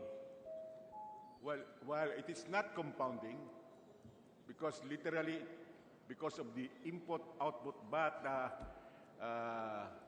it is not literally a tax on tax, but ultimately, it is the consumer who assumes the burden of the tax because the supplier, manufacturer, or seller would pass on the VAT to the ultimate consumer. Is that correct? Yes, Your Honor, the VAT is a consumption tax or indirect tax that is borne by the consumer. In other words, these new taxes or incremental taxes proposed in the bill, the burden of the tax will be assumed or shouldered by the ultimate consumer, by Juan de la Cruz, and the vast majority of the ultimate consumers are the masses of our people. That leads me to my concern that there should be enabling provisions to protect the marginalized sectors from the cascading burden of the tax. Because anyway, they are not beneficiaries of the reduction in the income tax rate because the low-income earners are already exempt from tax. While they are exempt from tax, they will suffer the burden of expected increases in the price of goods and services, including transport and mass housing. Is that correct?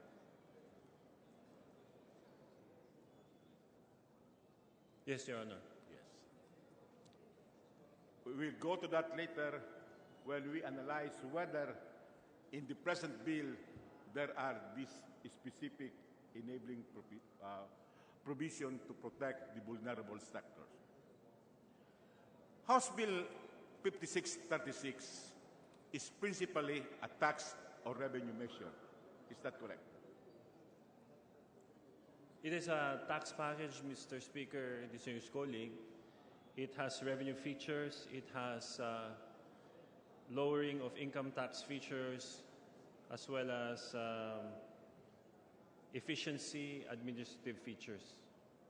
Well, at the end of the day, as was admitted yesterday, the revenue take of the government will be more than what it will surrender in the form of reduced income tax rate.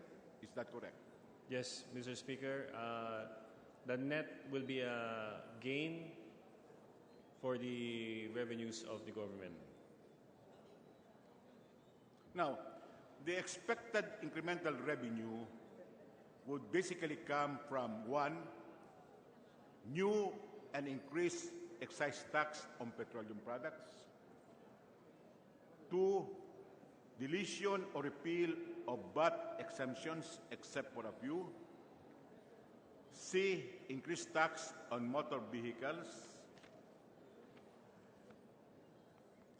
4, excise tax on sugar-sweetened beverages, and also from the expanded base of the value-added tax. Is that correct? That's correct, Mr. Speaker. Now, let us go over this exercise again. How much revenue will be generated from additional or increased revenue taxes? I would refer to incremental revenue for the next 3 years after the effectivity of this bill once it is enacted into law. The revenue, Mr. Speaker, are you requesting for the net or the... No, the total incremental revenue for the additional or increased excise taxes for the next 3 years after the effectivity of the Act. This is 3 years. It's not 3 years. The first year.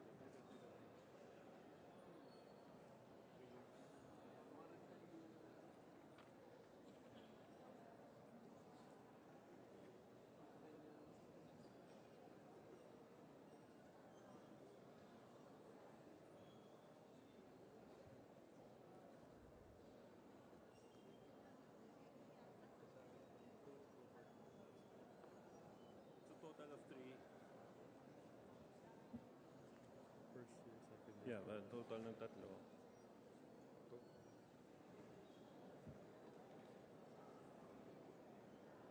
Your Honor, it's approximately 750 billion in total for the 3 years combined.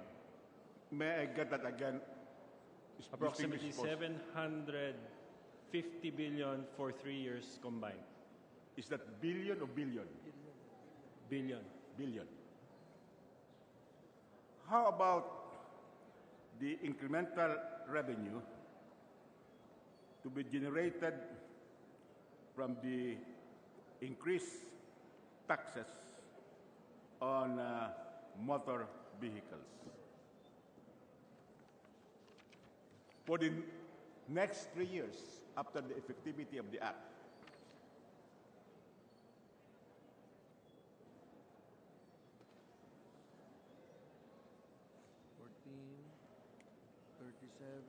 About 62 billion, Mr. Speaker, for the total of 3 years combined. Okay. And how about the incremental revenue on the increased excise tax on sugar-sweetened beverages? 150 approximately, 150 billion, Mr. Speaker. 150 billion. Incidentally, Mexico also imposed an increased tax on sugar-sweetened beverages.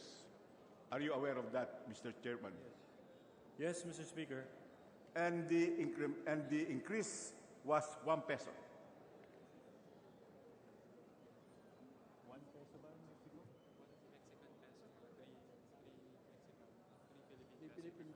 One Mexican peso, Your Honor. 1 Mexican peso. In our case, it's 10 pesos per liter. Is that correct? Yes, Your Honor. And as far as the Mexico experience is concerned, there is no concrete data on the effect of the increase in sugar-sweetened beverages on the health of the Mexicans. Your Honor, I think there are, we can furnish studies done by international organizations and the World Health Organization, in fact, on the subject matter. Well, Mr. Speaker, distinguished sponsor, I am asking about the experience in Mexico, whether there is a validated, updated report on the effect on health of the increase of 1 Mexican peso to sugar-sweetened beverages. Yung Mexico, yung about Mexico.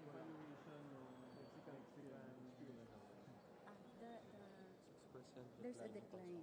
In Mexico, Mr. Speaker, per capita declined by 6%. So there was effective, the program was effective. No, I'm not asking for that. I'm asking for a definitive finding that the increase in Mexican 1 peso So it will take a long time. resulted to health benefits. I understand there is no such finding at the moment. The evaluation is ongoing, Mr. Speaker. Yes, there is no finding Because it yet. is a young pilot program. Now, let me go to the incremental revenue which will be generated from the expanded base of the value-added tax. More particularly, the repeal of VAT exemption privileges, except for a few. For the next 3 years. For the next 3 years.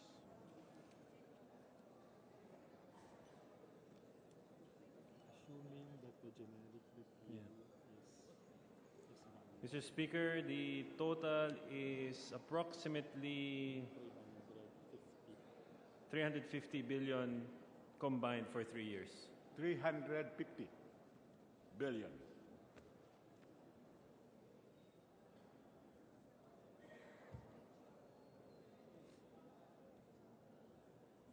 In other words, the incremental revenue from all sources included in the bill would be in the vicinity of 1.312 billion for the 3 years after the effectivity of the act. Yes, Mr. Speaker. By any measure, that is a fairly huge amount. Is that correct, Mr. Speaker? Distinguished sponsor. Mr. Speaker, I think it is just appropriate for the grand infrastructure and socio-economic plans of this administration. We will have to go to that. Because my other concern is with respect to the linkage between the incremental revenues to the expenditure items for infrastructure, health, education, and social protection. But I will go to that later.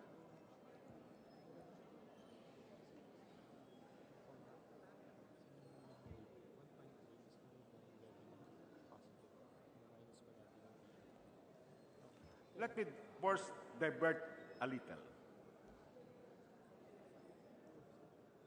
What is the comparative tax collection efficiency in the ASEAN countries?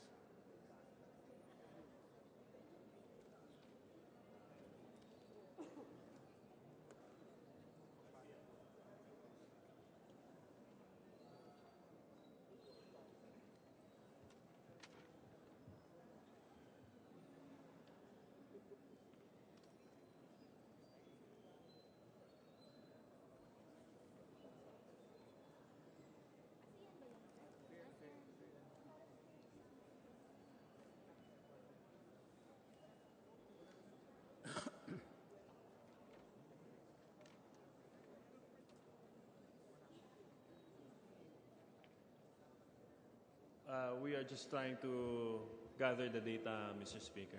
We will have it in a few minutes. While the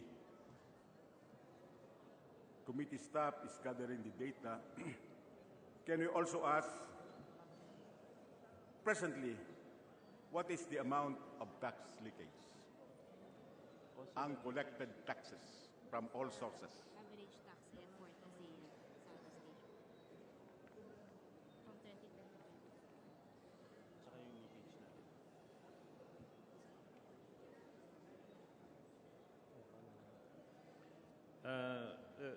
Anong average? No, the average of the whole?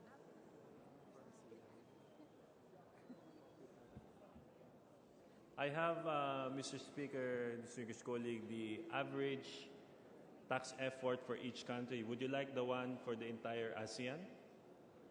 No. For example, what is the present tax collection efficiency rate of the Philippines? 12 ba? And how does it compare to, say, Malaysia, Thailand, Indonesia, and Singapore?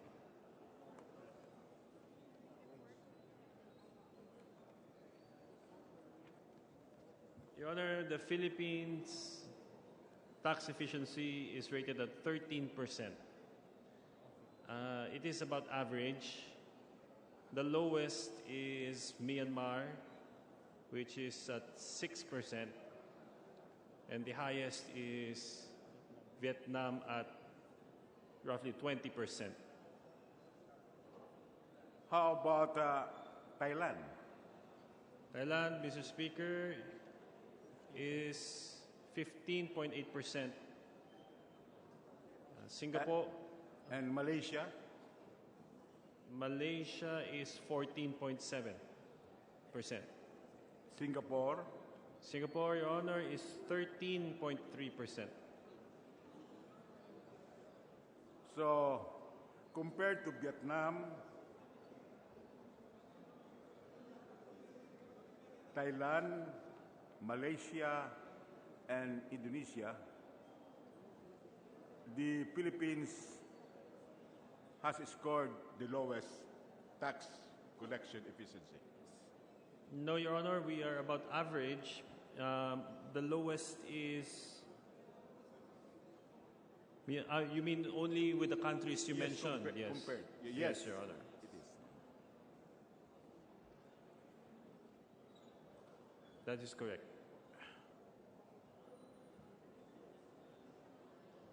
Three years back, Mr. Speaker, distinguished Chairman, what was the tax collection efficiency of the Philippines?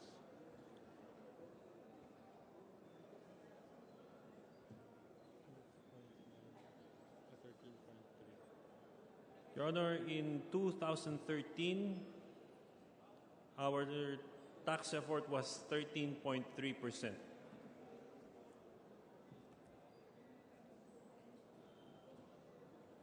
Are we saying that our tax collection efficiency rate has fallen from 13.3% 3 years ago to 13% today? I would like to correct my figures earlier, Mr. Speaker. The figure I mentioned was the 13% was the average of 2010 to 2015. So the latest data I have is 2015, and we posted a 13.6 tax effort. So it is increasing, Mr. Speaker. Okay. Well, I'm mentioning this just to tell our colleagues and the public that there's really need to truly increase our tax collection efficiency. We do agree, Mr. Speaker, there is much room for improvement in administration. Well, now let me go to my initial concern. The provision of specific enabling provisions in the bill to protect the vulnerable sectors from the adverse impact of a cascading tax burden. what particular provision in the bill, Mr. Speaker, distinguished sponsor, can we point to as a semblance of protection to the vulnerable or marginalized sectors? Mr. Speaker, Your Honor, there are a few. For example, the threshold of 250,000 and below income earners will no longer be subject to income tax, which is a protection for the lesser fortunate members of our community. There is also the VAT threshold that we increased from 1.9 million to 3 million so that it can accommodate a larger population of VAT-exempt transactions. And in the earmarking portion, we have established, we seek to establish a social benefits program to which the executive or the president can roll out targeted subsidies and protective services to the vulnerable members of society. Now, with respect to the 250,000 threshold, where those earning this much are exempt from tax, that will not in any way benefit the low-income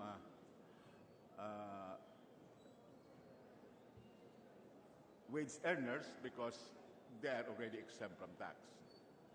Now, with respect to the increase in the threshold of VAT, that will more particularly benefit a particular group, and that would be with respect to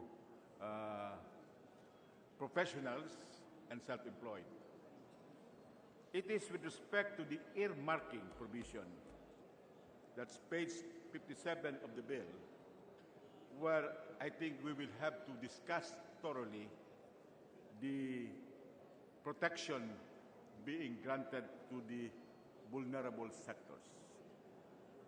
Yesterday, Mr. Speaker, distinguished sponsor, you mentioned that the social benefits would include food subsidy, particularly rice. Is that correct? Mr. Speaker. Yes, that is correct, Mr. Speaker, distinguished colleague. Another form of social benefit is health subsidy, more particularly discount on pharmaceutical products, or most probably properly worded for medical products. Is that correct? That is correct, Mr. Speaker.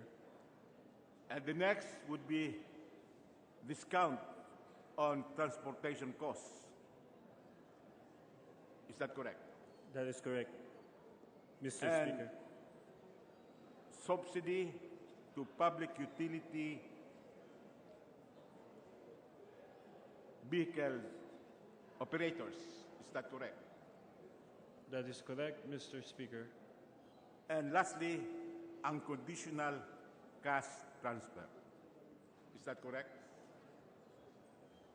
Yes, that is correct, Mr. Speaker.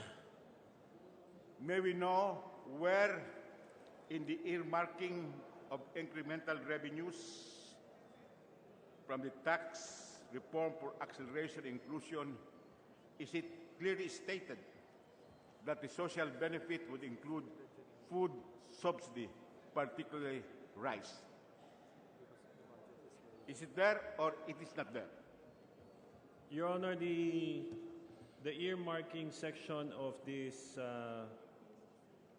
proposed measure has a general form of wording in terms of social welfare,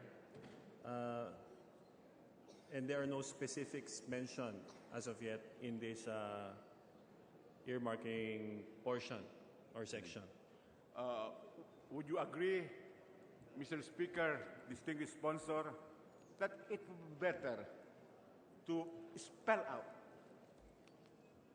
particularly what are these social benefits, like the food subsidy or particularly the rice subsidy, so that at the proper time, during the period of amendments, we could include this specific provision.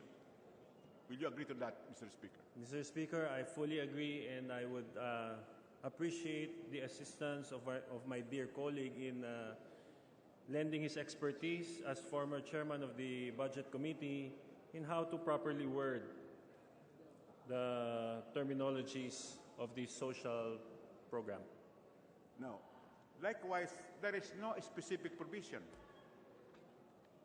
in the earmarking of health subsidy, more particularly discount on medicine or medical products. Would the distinguished gentleman agree that at the proper time we could suggest an amendment so that this particular social benefit will be spelled out very clearly? Yes, Your Honor, we would welcome such a proposal. Okay. Now,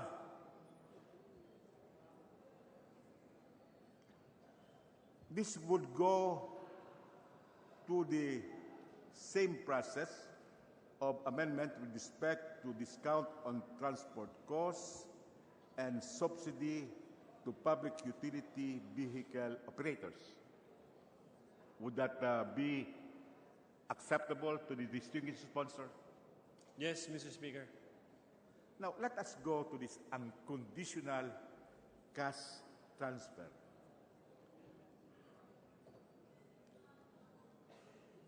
What exactly is this unconditional cash transfer, which is not included specifically in the earmarking, and which should also be included in the period of amendments? But exactly what is this unconditional cash transfer?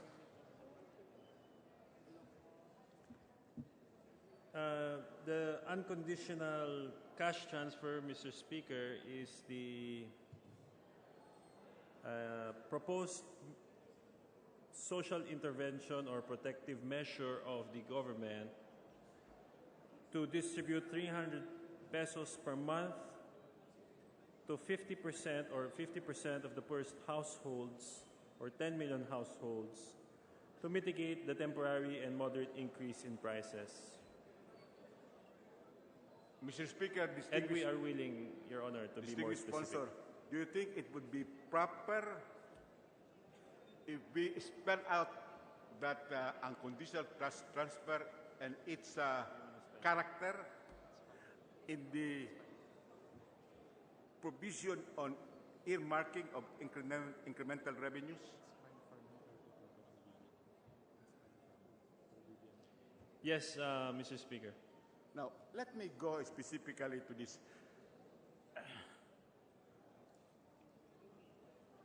unconditional cash transfer. You mentioned yesterday, distinguished sponsor, Mr. Speaker, and you reiterated it today, that this would be 300 pesos per month for 10 million families. Is that correct? That's correct, Mr. Speaker. If there would be a family of 5 per family, this would translate to 50 million Filipinos. Is that correct? That is correct. And Your that Honor. would be half of the population of the Philippines. Is that correct? That is correct, Your Honor. It's such an ambitious program. Huh? And if we multiply 300 pesos a month by 10 million families, that would translate to 3 billion pesos a month. Is that correct?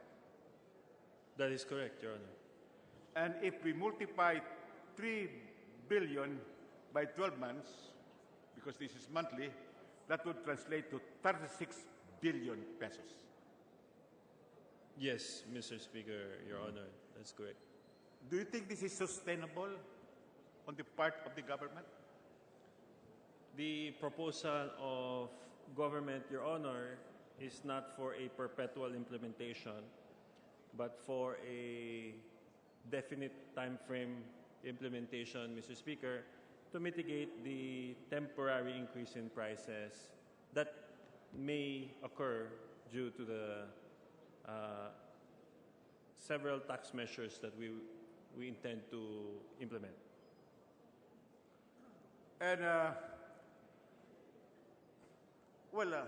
we are happy with that proposal, but let us not have a rising expectation on the part of our people, and the program is not sustainable. Because 36 billion a year is what percent of the total incremental revenue for 1 year? Incremental for 1 year, 150, so that's about 20%, Your Honor. How much? Almost 20%. 20%.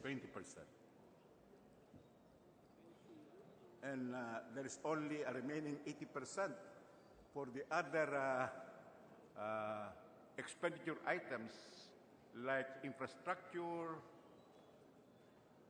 education, health, and other forms of social protection.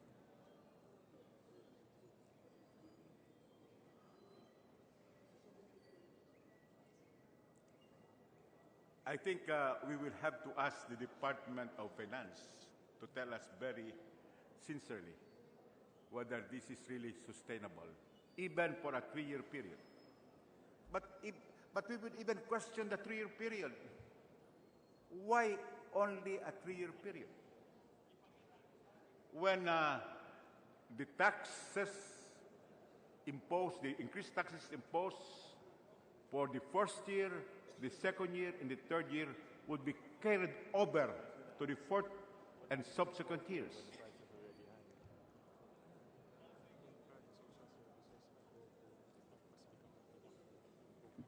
Your Honor, by the time the government would have been able to implement many infra programs, many livelihood programs, many incremental socio-economic job-creating programs, and therefore we believe that will more than offset the price effect. But that is conjectural. Mr. Speaker, distinguished sponsor, since the imposition of this additional or new excise taxes would be continuing even after the fourth year, it would be best that these social benefits should also be continuing. Now, let us go to kerosene. Presently, there is no tax on excise tax on kerosene. Is that correct? It's zero. That's correct, Your Honor. It's being increased to 3 pesos for the first year, 2 pesos for the second year, and 1 peso for the third year, or a total of 6 pesos for 3 years. Is that correct? Tama po. That's correct, Your Honor. Now, do you have any data on how many Filipinos are consumers of kerosene?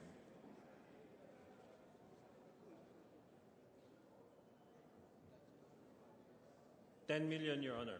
10 million Filipinos. So 10 million Filipinos will be affected by the cascading burden of this tax. Presently, LPG is also zero tax. Is that correct? That's correct, Mr. Speaker, Your Honor. And like kerosene, it will be taxed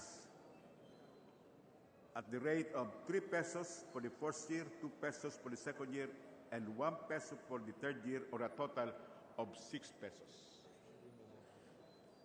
Is that correct? That's correct. And is there any data on how many Filipinos would be consumers or are consumers of LPG presently? How much? Practically all?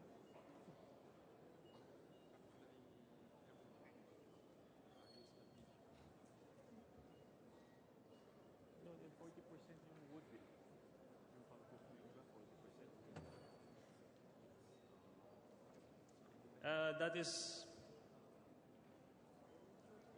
I would assume, Mr. Speaker, because I have no exact data, it is practically all families that use LPG for cooking. So all families would be affected Yes, by the cascading that is my burden of the presumption, tax. Mr. Speaker. How about bunker fuel? What is its present tax?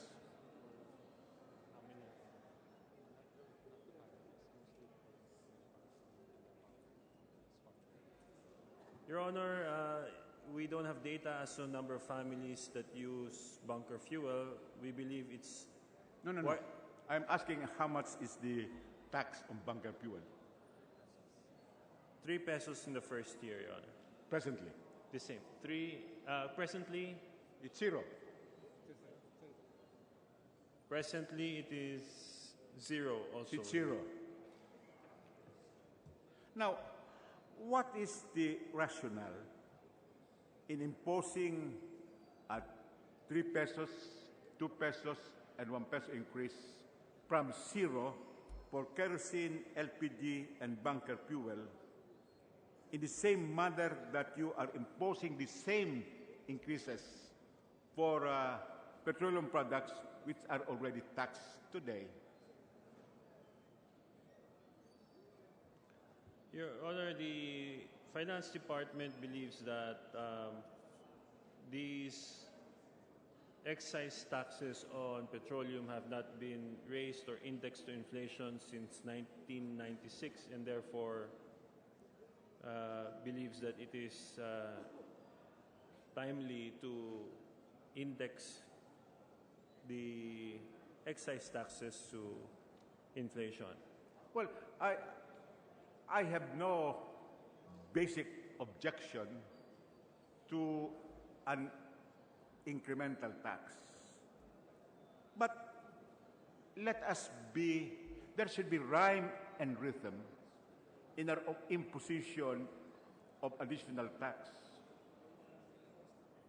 Why are we classifying kerosene, LPG, and bunker fuel, which presently are not taxed, to those petroleum items which are already taxed, and the increases would be the same?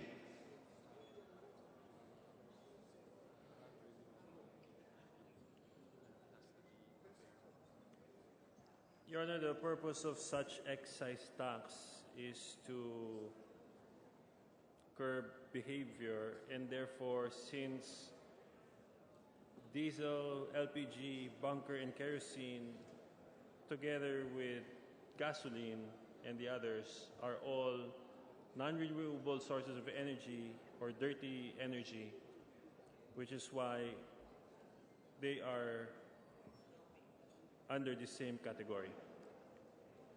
Yes, but since kerosene, LPG, bunker fuel are presently not taxed, then it can be one category where the new tax would be much lower than the increased taxes on those petroleum products which are already being taxed. I think that there should be, as I've said, rhyme and reason for the imposition. But could the committee look further into this apparent iniquity with the Department of Finance? We will look into it, Your Honor, and we'll explain the rhyme and reason as to the different taxation levels of these dirty fuels. Okay. Now, how about asphalt? What is the present tax for asphalt? Asphalt, Your Honor, is 56 centavos. 56 centavos. 56 centavos only. It is being increased to 3 pesos for the first year, 2 pesos for the second year, and 1 peso for the third year, or a total of 6 pesos. That's correct. Would the distinguished sponsor know where asphalt is being used?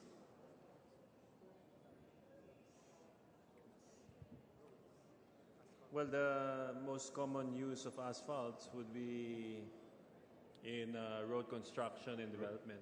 Road construction. That's infrastructure. Is that not correct? That's correct, Your Honor. Why are we imposing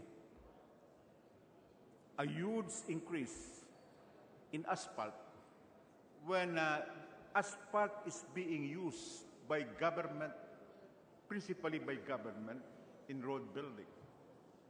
That would make road building more expensive, or that would shorten the length of roads to be asphalted. I think at the proper time, Mr. Speaker, not to belabor this point, we might have to consider reducing the increased tax on asphalt in order to make it jive with the government's program on infrastructure, what this present administration calls build, build, and build.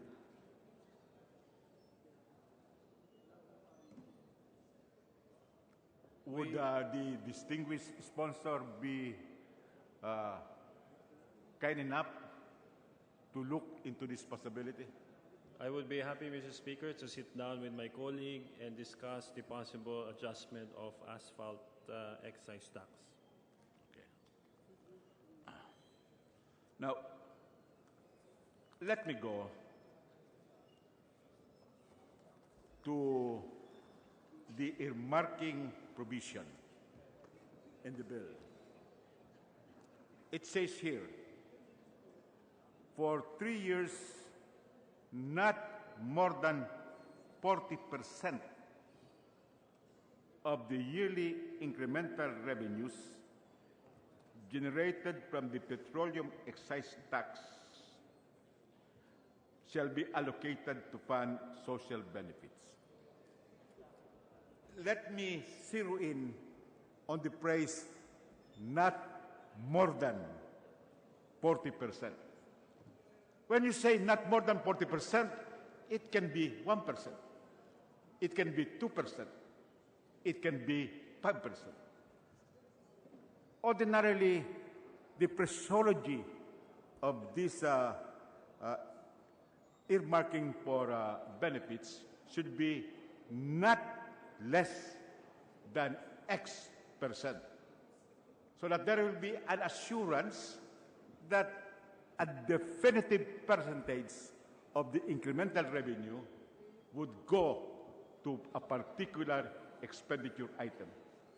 Would the distinguished gentleman agree that Yes, at the Your proper Honor. time we can change the phraseology of not more than 40% to not less than 40% or X percentage, to make a very clear assurance that the budget would come for that particular expenditure item? Because when you say not more than 40%, it's rather deceiving. It could be 1%, 2%, or 5% only, because you are fixing the maximum and you have not fixed the minimum. Is that correct, Mr. Chairman? That is a correct assessment, Your Honor.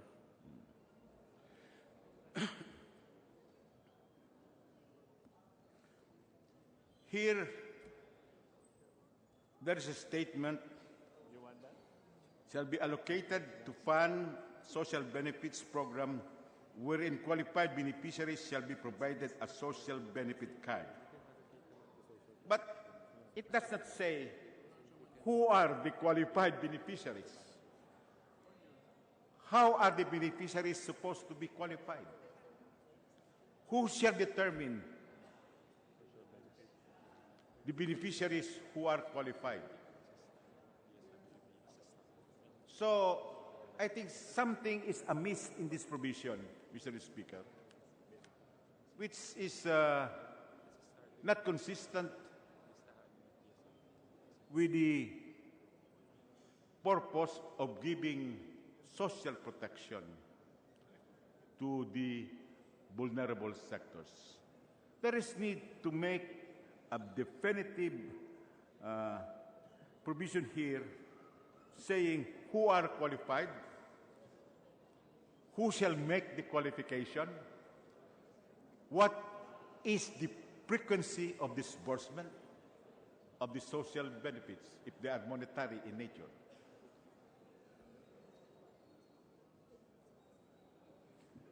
Do you agree to that proposition, Mr. Chairman? I would beg my colleague, Mrs. Speaker, to repeat the proposition. Well, under this earmarking of incremental revenues, it says here, shall be allocated to fund a social benefits program wherein qualified beneficiaries shall be provided a social benefit card. But it does not say who are the qualified beneficiaries. Don't you think, Mr. Speaker, distinguished Chairman, that we should make in the bill itself a very clear provision who are the qualified beneficiaries? Mr. Speaker, distinguished colleague, I would like to explain a little more about this concept. It is not something new to the world. It is in fact being implemented in other countries. One example would be India. And the system is for each citizen to be able to apply for a social benefits card. And this card will have a range of benefits that will differ depending upon the circumstances of the individual or the citizen. And obviously the bulk of the programs or benefits that can be enclosed in such a program, more will be allocated for the bottom 50% of the families or population of the society. But as to if the question is how do we jumpstart such a database, the plan of government is to begin with an existing list which already is in the possession of government, which is which will be derived from the National Household Targeting System. May I remind our two distinguished colleagues that our 1 hour time limit rule, we already consumed 53 minutes. Mr. Speaker, you are telling me that after 1 hour, I should sit down and terminate my interpellation?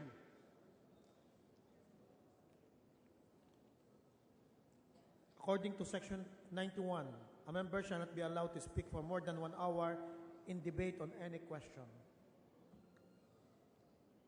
Well, Mr. Speaker, as we have said during the death penalty debates, that should be computed properly. What should be included in the 1 hour period would be the time consumed by the one interpellating.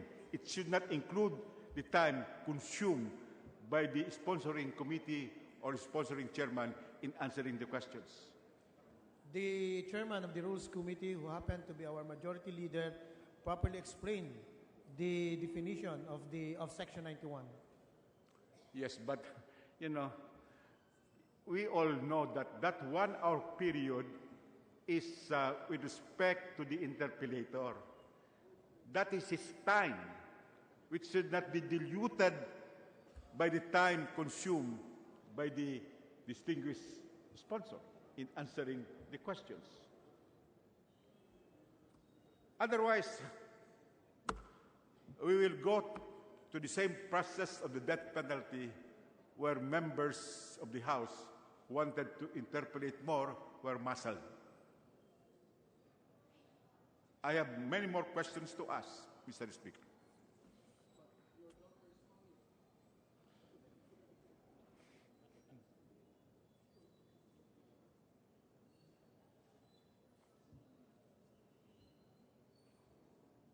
Now, let me go to the linkage between incremental revenues to projected expenditures. May we know whether in the bill there is a provision which earmarks a definitive percentage of the incremental revenue to infrastructure? There is no definitive percentage, Your Honor, but definitely infrastructure will be one of the priority expenditures from the incremental revenues.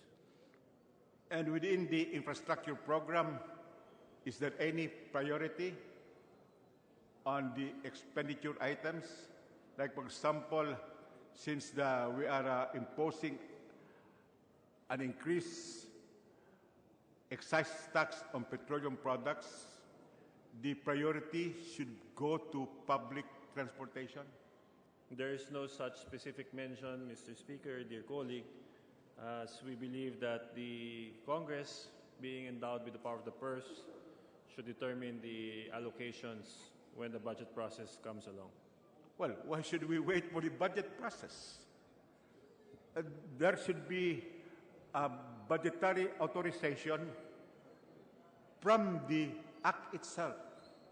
Otherwise, there will be the flow of attribution. And we all know by experience that attribution does not approximate what is actually required. May we know whether there is a percentage earmarking for health? There is SSB, di ba?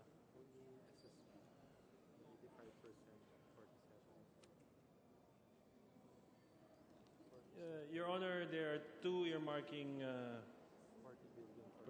provisions, but there is, on the second Health Promotion Fund, there are a little bit of specifics from the tax collection from the sugar sweetened beverage portion.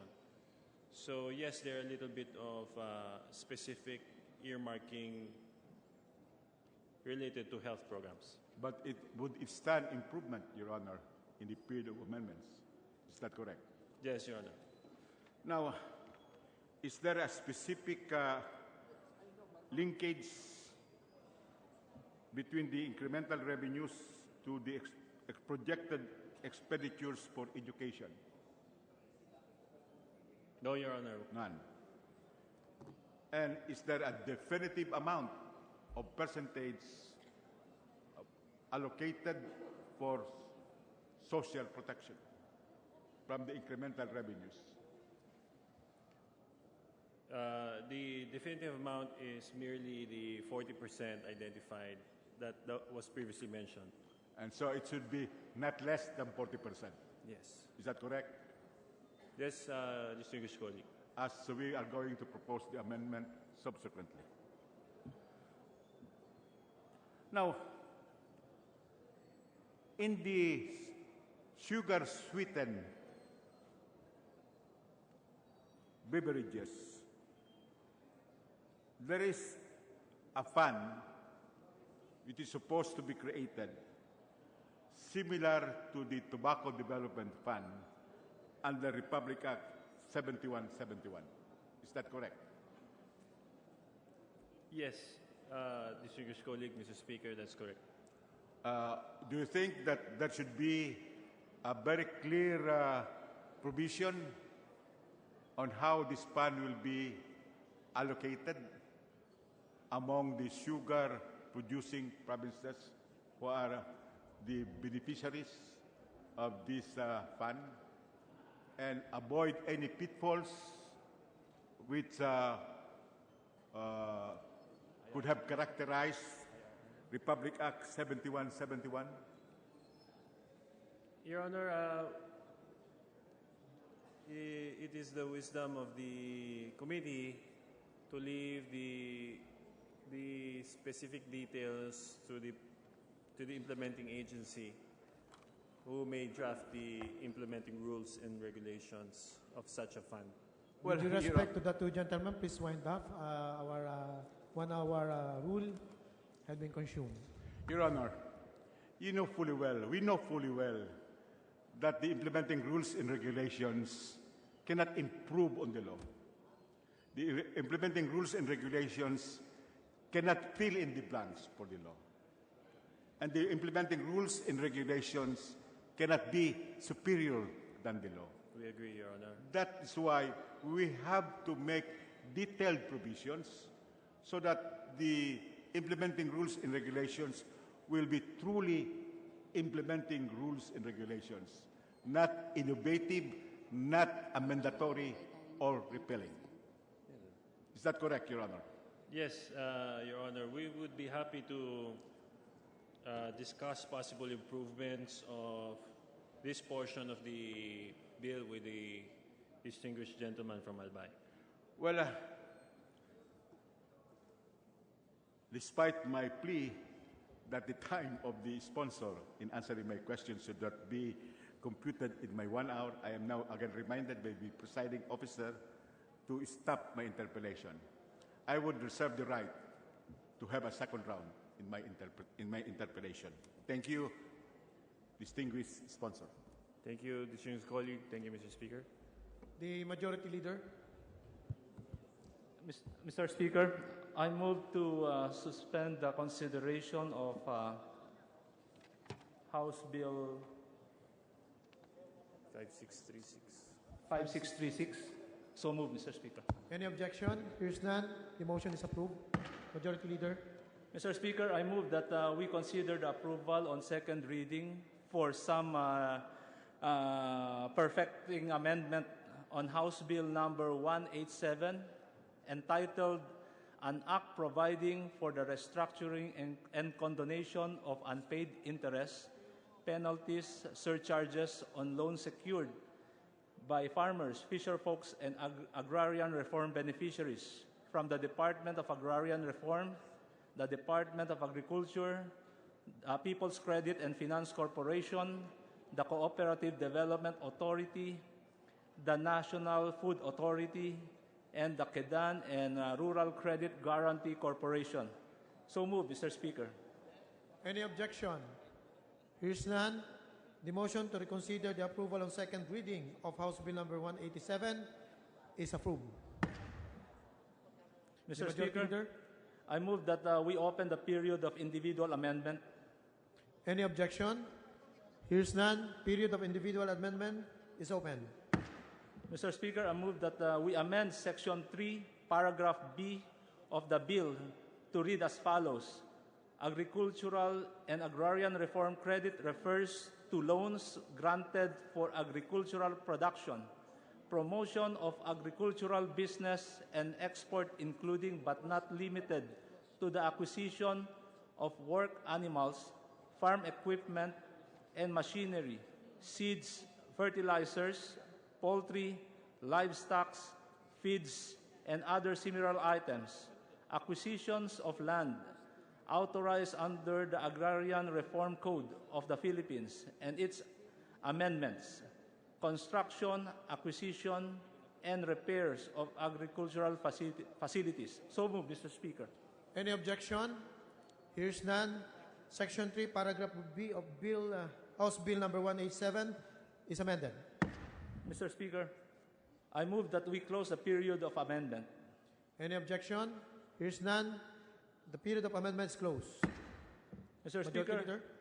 I move that the approve on second reading House Bill number 4149 as amended.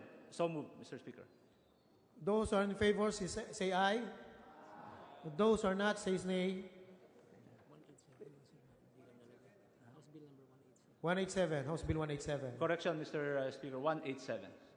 Those who are in favor, please say aye. Those who are against, please say nay. The ayes have it.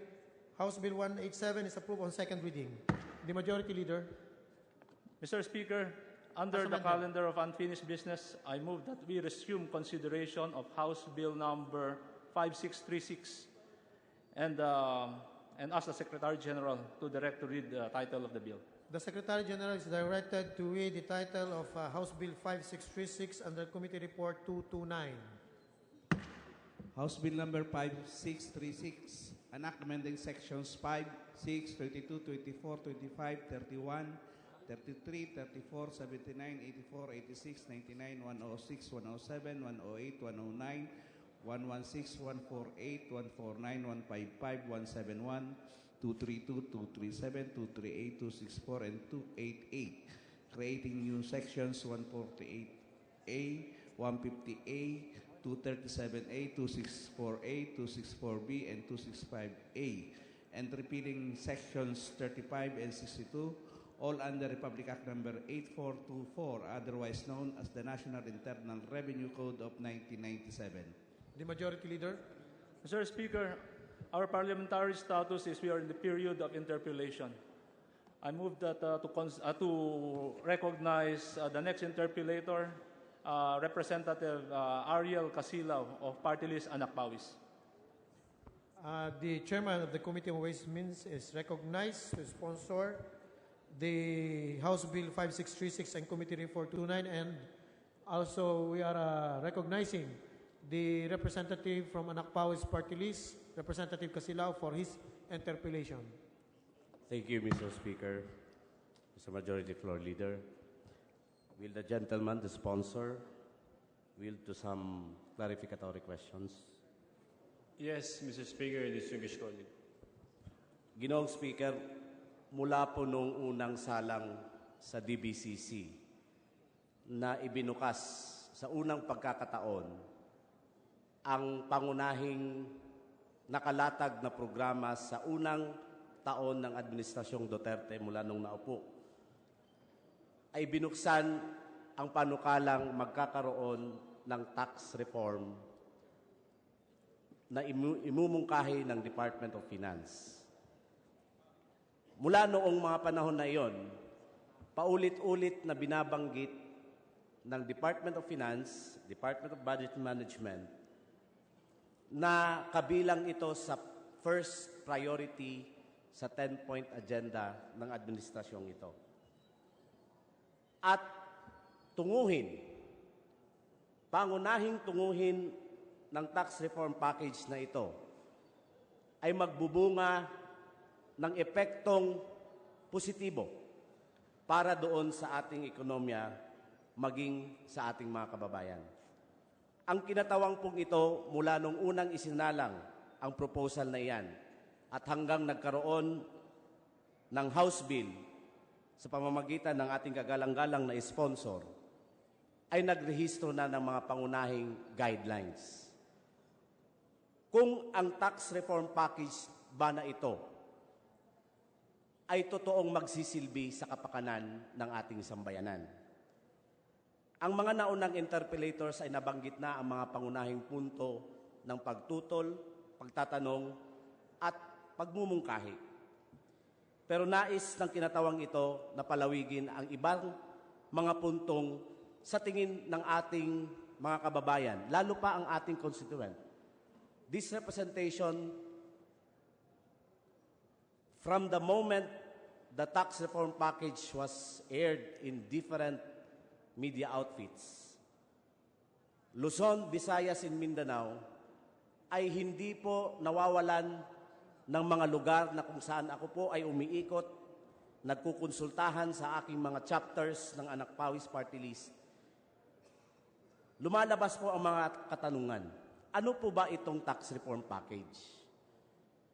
Makakabuti ba ito sa atin? Makakatulong ba talaga ito? Mula noon tayo po ay nanindigan at naniniwala na totoo, kailangan ito ng ating gobyerno. Walang gobyerno sa buong daigdig, maging ang iba't ibang mga bansa, kinakailangan ang pagbubuwis para pangunahing pondohan ang kanilang mga serbisyo at pangunahing implementasyon ng mga programa ng mga gobyerno. Tayo po ay kaisa dyan sa ganyang tunguhin. Ngunit, nung una pa man, sinabi natin, kung ang pagbubuwis na ito ay magiging pabigat at lalong mas pabigat sa kanyang mga mamayan, titindigan natin ito at tututulan. Ngayon po, paulit-ulit na binabanggit ng ating kagalang-galang na sponsor sa mga committee deliberation hanggang doon sa umabot na ito sa kasalukuyang antas, that the nature of this taxation will benefit the Filipino people, the entirety of the Filipino, the population, at pangunahin ang magpapasan ng mga pagbubuwis na ito ay ang mga mayayaman. Para po sa kaalaman ng ating mga kababayan, mga taga-subaybay sa deliberasyong ito, nais ko pong malaman mula sa ating kagalang-galang na sponsor, pakidefine po in layman's term yung sinasabi nating at paulit-ulit na sinasabi ng ating kagalang-galang na sponsor, Mr. Speaker, progressive taxation. I know for a fact there is a book, a vocabulary definition of what is progressive taxation in tax laws, pero nais ko pong humingi ng layman's interpretation o layman's term, pagpapaliwanag.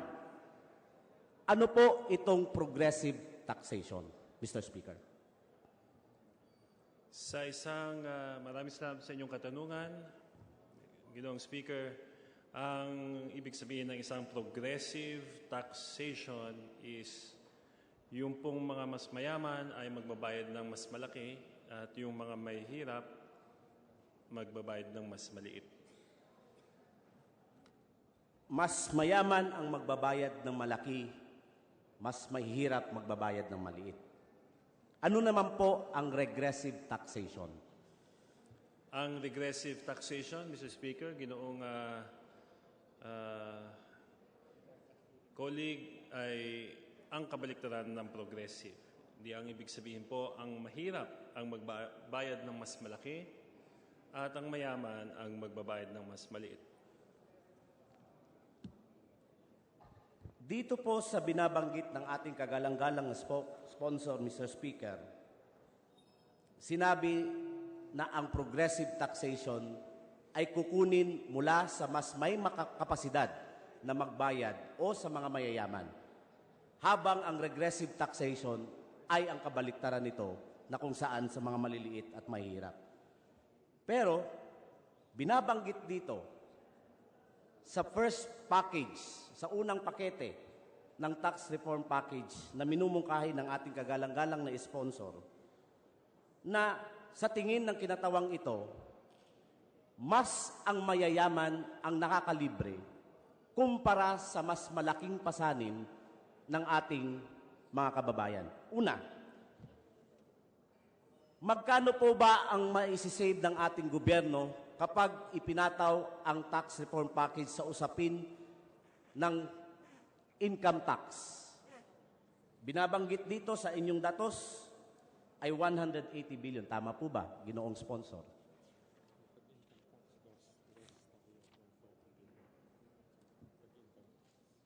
Yung pong, kung tinatanong nyo kung anong maging epekto ng pagbaba ng income tax, mababawasan po tayo ng 140 billion pesos. 140 billion ang mawawala. Dahil ilan po ba ang milyon na tinatarget na mayroong kabuang kita sa bawat taon na 250,000?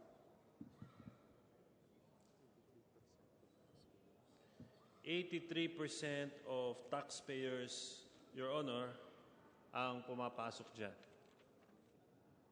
Ilang milyon po yan, Ginoong Sponsor?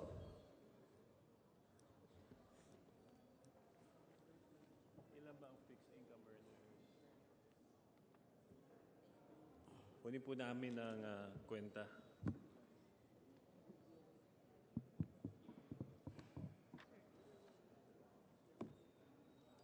Compensation income minimum wage 2 million. 7 million ang total number of fixed income earners at 5.8 million sa kanila ang makikinabang sa panibagong income tax system. meron po tayong 5.8 million na direktang makikinabang sa 250,000 net income nito kada taon na hindi na magbabayad ng kanyang income tax. Tama po ba? Pero ikumpara po natin ito. Ilang porsyento po ba ng ating mamayang Pilipino ang binabanggit ngayon ng ating mga istatistika na nasa pinakalugmok na kalagayan ng kahirapan, below the poverty threshold? Second, those who are earning below the minimum wage earner bracket. Ilang pong milyon po yan, Ginoong sponsor? Yung below minimum wage. Ang 10 million po na pamilya ang bilang ng ating Finance Department. Sa datos po ng ating pananaliksik, yun pong 10 million na binabanggit ng ating kagalang-galang na sponsor, ito po yung pinaka-minimum. Average. Ngunit sa datos po, maging ng DSWD, umaabot po sa 17 million. Ang kanilang target na kung saan ang mga pinakamahihirap, walang source of income, hanggang doon sa mga may income, pero walang steady, minimum wage at mababa sa minimum wage earners ay umaabot po ng 17 million. Ibig sabihin, Ginoong sponsor, Mr. Speaker, yung 5.8 million na malilibre sa income tax kada taon, pero sa ibang pakete at item ng first package ng tax reform package na ito, ay pare-pareho silang maaapektuhan. Pangunahin sa binabanggit na pinakamalaking pagkukunan ng revenue sa tax reform package number 1 na ito ay itong excise tax. Ibig sabihin, malaking bilang ng ating populasyon po kumpara doon sa may mga kapasidad magbayad at sa mga pinakamayayaman na pamilya in the March 2017 Forbes issue, 10 most richest Filipino na may kabuang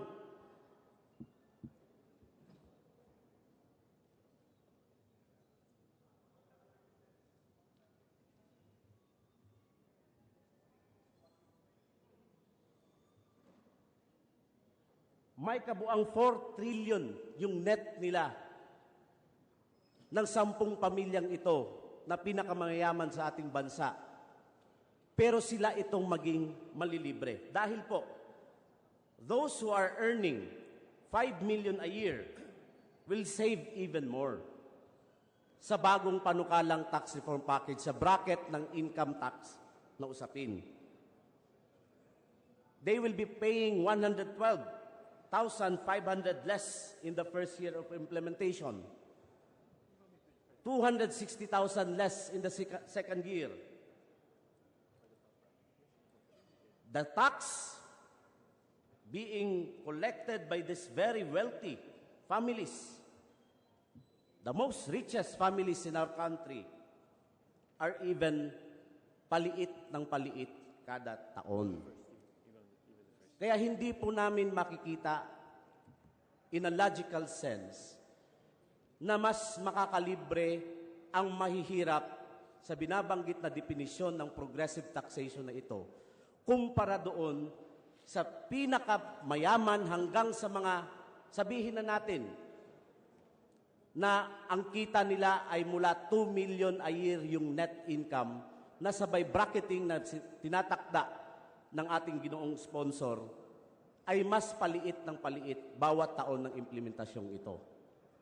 Kaya po, Ginoong Speaker, Ginoong sponsor, hindi po ba matatawag na magiging regressive ito sa usapin pa lamang ng sub-item number 1 ng tax reform package number 1? Dahil sa iyong definisyon, mula sa iyong definisyon, kabaliktaran ang definition ng regressive sa progressive, mula doon sa datos na ating pinag-usapan at tinalakay, sa tingin po natin, sa unang sub-item pa lang ng inyong tax reform package number 1, ay makita na itong regressive in nature.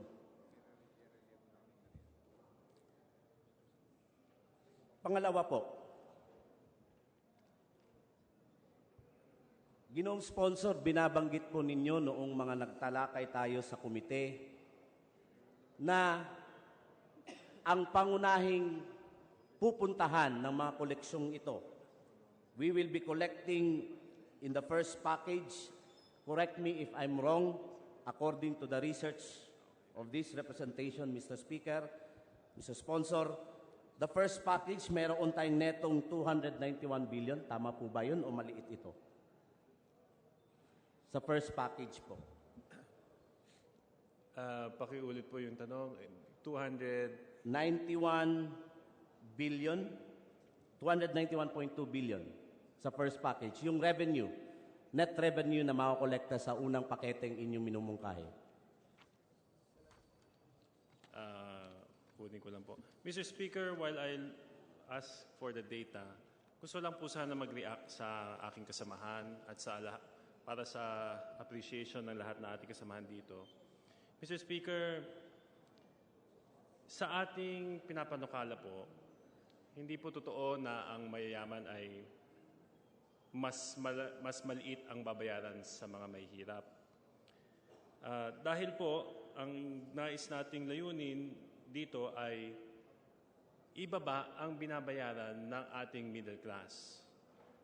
Para sa ganon, ang bawat pamilya sa ating middle class ay magkaroon ng mas maluwag na bulsa para sila ay maaaring ipag-aral sa mas magagandang paaralan ng kanilang mga anak, para sila ay maaaring mamuhunan sa isang tahanan o makabili ng isang sasakyan. Pwede rin silang makapag-isip na mag-aral muli at magpa-training para sila ay umangat sa trabaho at makahanap ng mas malaking sweldo. Pag sinabi po kasi nating progressive, ang ibig sabihin po nito ay mas maliit ang babayaran ng mahihirap at mas malaki ang babayaran ng mayayaman. Ang problema po kasi, Mr. Speaker, pag hindi natin galawin ang komplikadong tax system natin ngayon, in our colleagues' sincere effort to protect the poor, ang mangyayari po, we will be protecting the rich even more. In our desire to protect our less fortunate brothers and sisters, lalo po natin mapoprotektahan ang interes ng mga mas malalaki at mayayaman. Kaya mahalaga po na isulong ang tax reform package para nga po magkaroon ng hustisya sa ating ekonomiya, mapagbayad ng mas malaki ang mga mayayaman, at mabigyan ng nararapat na serbisyo ang mga mahihirap. Ang target revenue po, gross revenue, sa unang taon ng tax package ay nasa halagang 297 billion. Your Honor. I beg to disagree, Mr. Speaker, Your Honor, Ginoong Sponsor, na dito pa lang sa usapin ng item number 1, sub-item number 1 ng tax package number 1, usapin ng income tax. Pakipaliwanag in a simplest term, magkano po ba ang adjustment ng isang kumikita ng 1 milyon kada taon kumpara sa kasalukuyang income taxation? Yung kumikita po ng isang taon na 1 million, yung net income niya, ikumpara po natin, magkaroon tayo ng comparative matrix. Sa current taxation scheme, magkano ang binabayaran ng taong kumikitang 1 milyon kada taon, netong income, kumpara dito sa inyong proposal. Dahil sa aming pananaliksik po, sa unang taon magbabayad ng 92,700. Kumpara sa nakaraang taon o kumpara prior to the implementation of this proposed bill, how much po yung binabayaran ng isang kumikita ng netong income na 1 milyon? Yes, Mr. Speaker, kung ang punto ng ating kasamahan ay bababa ang babayaran ng isang taong kumikita 1 milyon, tama po yun. Bababa po ang babayaran buwis ng lahat ng kumikita ng fixed salary except yung top bracket na kumikita ng 5 million and above dahil sila ay mapapatawan ng mas mataas na rate na 35%. Ngunit kung ating titingnan ang definition ng kahulugan ng progressive tax system, yung kumikita ng 1 milyon ay mas malaki ang babayaran niya kaysa sa kumikita ng 300,000. At ang kumikita ng 300,000 ay mas malaki rin ang babayaran niya doon sa kumikita ng below 200,000. So in that sense, progressive po ang ating pinapanukala. Kaya nga po ang binabanggit ko, Ginoong Sponsor, Mr. Speaker, na ang mass base ng mga kumikita ng mababa sa 250,000 at so kumikita ng 250,000, maging ang base o bracket ng kumikita ng 300,000 ng 1 million, kumpara dito sa pinakamayayaman na pamilya ng ating bansa, sa top 10 richest family lang yan. Pero kung bubuuin natin ang 40 richest family ng Pilipino na sa usapin ng pagbabayad ng income tax, hindi pa labas pa dyan yung nakabinbin na corporate income tax package na hindi kasama sa unang pakete. Di po ba? Kaya, ang pinakamalaking bilang at bahagi ng ating populasyon ang siyang papasan ng karagdagang impact ng anumang adjustment sa domino effect ng implementasyon ng iba pang mga tax reform package sub-item tulad ng excise tax. Ganun pa man, Mr. Speaker, Ginoong Sponsor, binabanggit kanina 297 billion sa unang pakete. Sa pangalawang pakete po, sinasabi natin 9 billion. Am I correct? Second package, net revenue na makokolekta sa package number 2. Wala pa po akong datos tungkol sa package 2 dahil wala pa po ito sa panukalang naihain natin, Your Honor.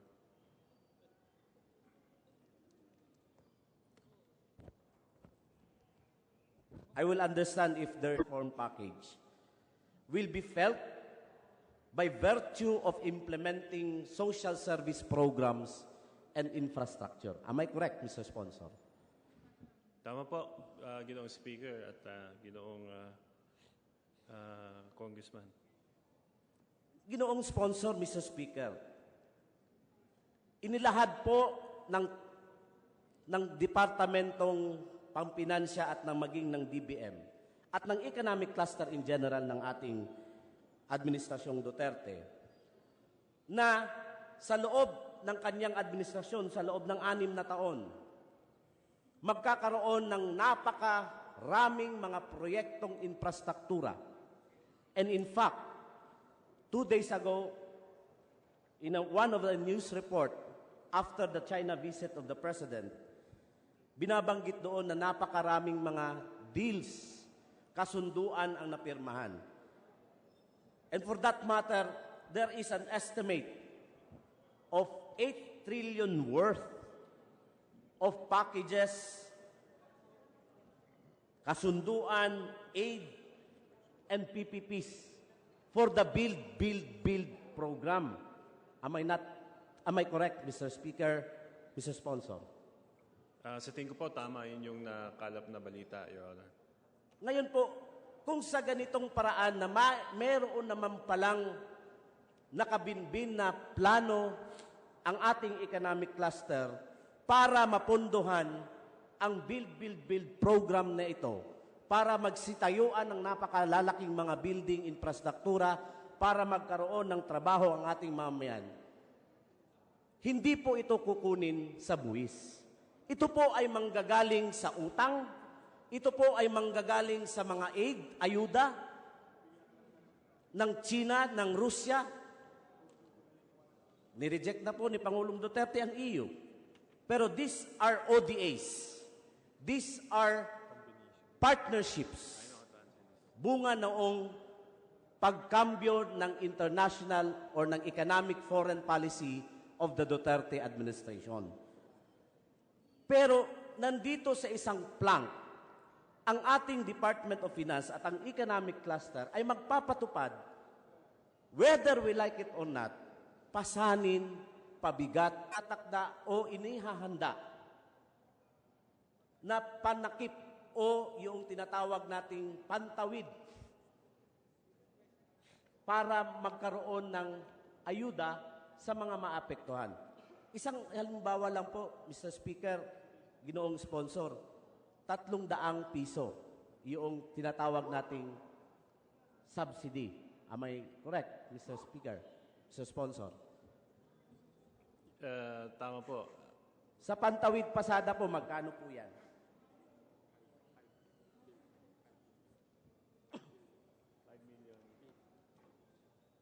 5 billion po. Mr. Speaker, ginoong sponsor,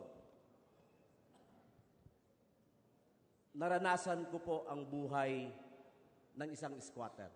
I experienced a violent demolition in the locality where I came from in Davao City. Sa isang araw po,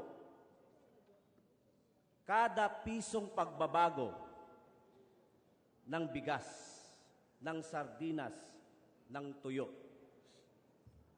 ay isang napakalaking usapin na po yan sa pamilyang isang kahig, isang tuka. The more, dito sa excise tax proposal, ng unang paketing ito, 3 pesos per liter for the first year, 2 pesos per liter for the second year, and 1 peso for the third year. Kahit isang sintimong adjustment o pagtaas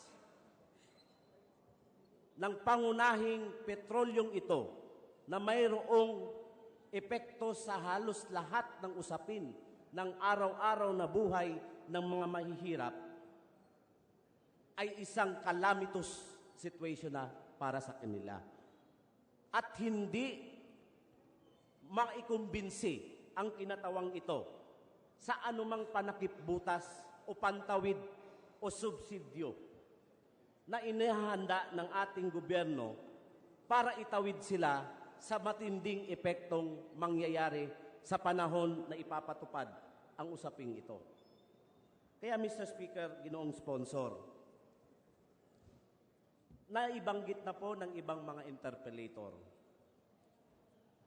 na kahit magkakaroon ng paghahanda ang ating gobyerno sa magiging epekto nito, pero sa kabilang banda, admitado ang ating gobyerno na kasalanan ng nagdaang administrasyon kung bakit nagkaletse-letse ang koleksyon ng BIR at ng custom na hindi nakolekta ang tama.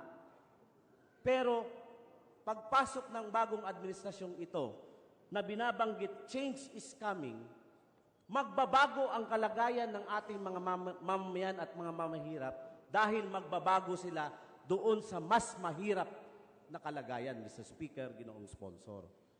Kaya po hindi po katanggap-tanggap ang usapin na ang mga succeeding adjustment o packages ay ang pinakamahihirap at pinakamaraming populasyon ng ating mamayan ang tatamaan. Hindi po ba naisip ng ating kagalang-galang na sponsor, Mr. Speaker, na unahin itong mga talagang ang mayayaman ang makukolektahan? Bakit po ba inuna? Nung una nga, Mr. Sponsor, di ba, alam niyo po, ang kinatawang ito kasabay ng aking mga kasamaan sa Makabayan Black, nagmungkahi, ihiwalay po natin yung income tax package. Pero sinabi po ninyo, meron pong relasyon ang income tax sa usapin ng excise tax at iba pang mga adjustment sa package number 1. Pero nandito po nakahanay. Sa totoo lang po, itong usapin ng mining tax, Naitanggal na po si Kalihim Gina Lopez, ang saya-saya ng mining industry. Pero sa bahagi ng pag-implementa ng possible mining tax package sana, ay mauuna sana dapat sila dahil kayang-kaya po nilang bayaran ang anumang proposed adjustment sa ipapataw na mining tax, sa increase. Dahil definitely, sa tingin ko naman, ginoong sponsor, ay hindi bababa at dapat magpatupad tayo ng mas mataas na taxation scheme dito sa usapin ng nagpapatupad ng negosyong pangmina.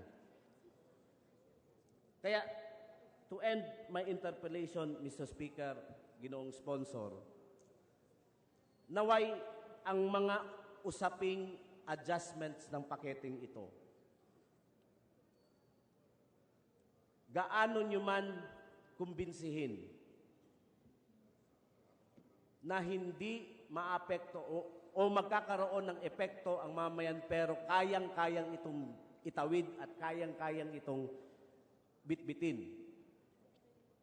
At ginagamit, I may say, na dahil popular ang ating Pangulo sa kasalukuyan, this will eventually lead to a public upheaval. Kahit na anong paliwanag ang magiging gawin ng ating departamentong nakatutok nito, this will eventually lead to further sufferings of the poor. And I beg into consideration that out of the 77 or 79 special laws that will be lifted by VAT exemptions, not only limit to the cooperatives, there are a lot of sub-items there na maliliit lang naman sana ang magiging savings ng ating gobyerno, pero malaki ang magiging epekto nito sa social base ng mga sectors na apektado nito, ay sana rin maikonsidera ng ating kagalang-galang na sponsor. In due time, in the period of amendments, and basically in the deliberation of how this leadership will treat those proposed amendments, we will present our proposal, Mr. Speaker, ginoong sponsor. But to end, nais ko pong ulitin natin sa terminong ginamit ni Congressman Tebes, ang karatihin dapat natin yung Forbes 10 richest families at saka yung 40 richest families sa nagdaang taon 2016. Hindi po ang humigit kumulang nasa 80 milyones na populasyon ng Pilipino na magdurusa sa ipapataw na adjustment ng panukalang tax reform package. Magandang gabi. Maraming salamat, Mr. Speaker, ginoong sponsor. Salamat po, Mr. Kasamahan. Kung maaari lang po akong magpasalamat, Mr. Speaker, na hindi po nagkakalayo ang aming layunin ng ating kasamahan na nais nating tulungan na may hirap. Tulad po ng ating nabanggit kanina, Mr. Speaker, pag hindi po natin galawin ang tax system natin, para lang po natin pinotrektahan ang mga pinakamayayaman na kasalukuyan na pong nakikinabang sa sistemang hindi tuwid. At kailangan po natin ayusin ang sistema para nang sa ganon, mas mabawisan po natin ang mayayaman at magkaroon ng mas maraming programa para sa may hirap. Kung atin pong iaasa lamang sa pag-uutang o foreign borrowings or foreign aid ang mga programang ito, lahat po ng pag-uutang na yan ay babayaran at papasanin din ng lahat ng mamamayan. Kaya kung maaari po, ituwid po natin ang ating tax system, bigyan ng paluwag ang ating mga fixed income earners, buwisan na mas malaki ang mayayaman, at dagdagan ang serbisyo at investment sa mga mahihirap. Maraming salamat, Mr. Speaker. The Majority Leader. Mr. Speaker, I move that we recognize the lady from the 3rd District of Nueva Ecija, the Honorable Representative Rosana Ria Vergara. The representative from the 3rd District of Nueva Ecija is recognized. Congresswoman Ria Vergara. Good evening, Mr. Speaker. Would our chairman of the Ways and Means Committee and fellow Congressman Kua yield to questions and suggestions from this humble representative. Hindi po ako nakakatanggi sa isang magandang babae na nagtatanong, Mr. Speaker. Masarap din pong magluto yan ng cookies. Thank you, Mr. Speaker. In my district, close to 72% of my constituents belong to the D&E class. These are people who don't pay taxes and thus will not feel any relief in the lowering of personal income tax. They are people who belong to the informal sector, household help, casual or day laborers like carpenters, welders, mechanics, sari-sari store owners, farmers, tricycle drivers, even the gentlemen who patiently serve us in the North Lounge form part of this informal sector. A year ago, April 2016, the number one concern of the people in my district was drug abuse. Today, a year later, April 2017, I am happy to report that drug abuse is no longer one of the top 3 concerns of my district. It has been replaced by increase in prices. This ranks as their number one concern. I know I speak for most Filipinos when I say that we fear this Tax Reform for Acceleration and Inclusion Act, which will impose an excise tax on fuel. This will increase the price of transportation, basic commodities, agricultural inputs. Even the price of water may be affected as water utilities use diesel-powered gensets as standby sources of power supply to draw out water when there is a power failure. However, the ones who will feel it most, this increase of cost of fuel that will be directly impacting their electricity rates, will be the Filipinos living in off-grid areas, or what we call in the power industry, SPUGs, Small Power Utility Group. These SPUGs use power generator sets that run on diesel and bunker fuel. They are located in islands not reached by the transmission lines of NGCP and Transco. The consumers here fall under the Missionary Electrification Program of the Department of Energy. My question, Mr. Speaker, is what does this bill propose for the consumers in these SPUGs? Will you be willing to subsidize or exempt these SPUGs from the fuel excise tax just to keep their power rates reasonable and affordable? May panukala po ang ating Finance Department, Mr. Speaker, na bigyan ng lifeline subsidy ang mga pinakamaliliit na consumer ng SPUG areas para sila ay maproteksyonan sa presyo na pagtaas. Mr. Speaker, this lifeline subsidy, is it currently in place or will it be an addition to the existing lifeline subsidy that is already happening in the power industry? Additional?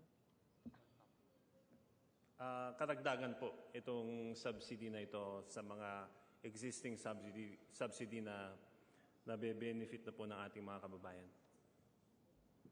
Thank you. And this will not have a time limit. It will be for as long as these excise taxes are in place. Yes, Speaker, yung pong mga below 100 kilowatt ang konsumo, hanggat ganun ang kanilang konsumo, sila ay magiging candidate or eligible sa subsidy na ito. Thank you, Mr. Speaker. Farmers and tricycle drivers are the largest sector in my district. They will also feel this fuel excise tax most acutely. The little profit they make may grow smaller or disappear altogether. I am aware that the excise tax on fuel is a major source of tax revenue that our government needs to provide inclusive growth that will trickle down to the masses, hopefully. Thus, the need to balance the government's needs by strengthening and clearly defining the programs in the bill to mitigate its effect on those who will feel it most, our countrymen in the informal sector. My question, in Section 36F, there is a social benefit program. Is this different from the existing conditional cash transfer program that we currently have? Yes, Your Honor, this will be a, kumbaga, expanded, trumped up, more comprehensive and targeted program para talagang maayos natin na ma-deliver ang mga serbisyo sa mga deserving na kababayan natin. So, Mr. Speaker, is it possible that the participants in the CCT program might also be part of the social benefit program that this bill is proposing? Tama po. Malamang po ang CCT beneficiaries are automatic beneficiaries of the social benefits program dahil sila nga po ang kasalukuyang categorized as the least or the most vulnerable sector of our community. Do we have data which we can help use identify the socioeconomic class on who should be benefited by this social benefit program? Your Honor, ang ating sistema ay magja-jump start mula sa National Household Targeting System. Ngunit tulad po ng aking napaliwanag kanina, ang vision po nito ay ang bawat Pilipino ay maaari mag-apply ng isang na maisali sa social benefits program. Ngunit kahit po ang mga mayayaman ay maaari pong mag-avail ng isang card, ngunit ang menu of privileges and subsidies will be different according to the circumstances of each individual. So, syempre po, kung ikaw ay belonging to the poorest of the poor, malamang kumpleto ng subsidy, kumpleto sa menu ng subsidy ang iyong matatanggap. At kung ikaw naman ay siguro isa sa mga mayayaman, ay hindi ka makakatanggap ng gaanong subsidy o baka wala. May I make a proposal, Mr. Speaker? Sige po. To help the poor sector of our society to prepare for the financial impact of this Tax Reform Act, I propose that the social benefit program or the highly targeted cash transfer program begin 3 months before the implementation of this act, and that the social benefit card beneficiaries must be identified prior to the implementation of this Tax Reform Act. The objective here, Mr. Speaker, is to cushion the blow of the dramatic increase of fuel cost on the informal sector that will feel it most. Cash on hand prior to the implementation will provide them security and send a strong signal that our government works continuously and considers their welfare and concerns and acts on these concerns even before it becomes a problem. I am aware that this will require additional funds. At 10 million households, as proposed by our chairman, 300 pesos per month for 3 months, this will amount to only 9 billion pesos, a very small amount compared to the 74.4 billion this fuel excise tax will generate. Is our chairman in agreement? Mr. Speaker, distinguished colleague, ako po ay sumasang-ayon sa inyong magandang proposal. At tulad po ng naging usapan natin, ay ipapakiusap natin sa ating executive department kung meron sila makikitang appropriation item sa kanilang current budget upang kanilang masimulan na maaga ang programa. At hanggat maaari, 3 months ahead, according to your proposal, masimulan na po ang targeted subsidies sa mga vulnerable families in our community. Thank you, Mr. Speaker. Thank you, Mr. Chairman. For the social benefit program, will it be administered and implemented by the DSWD like the conditional cash transfer program? Tama po.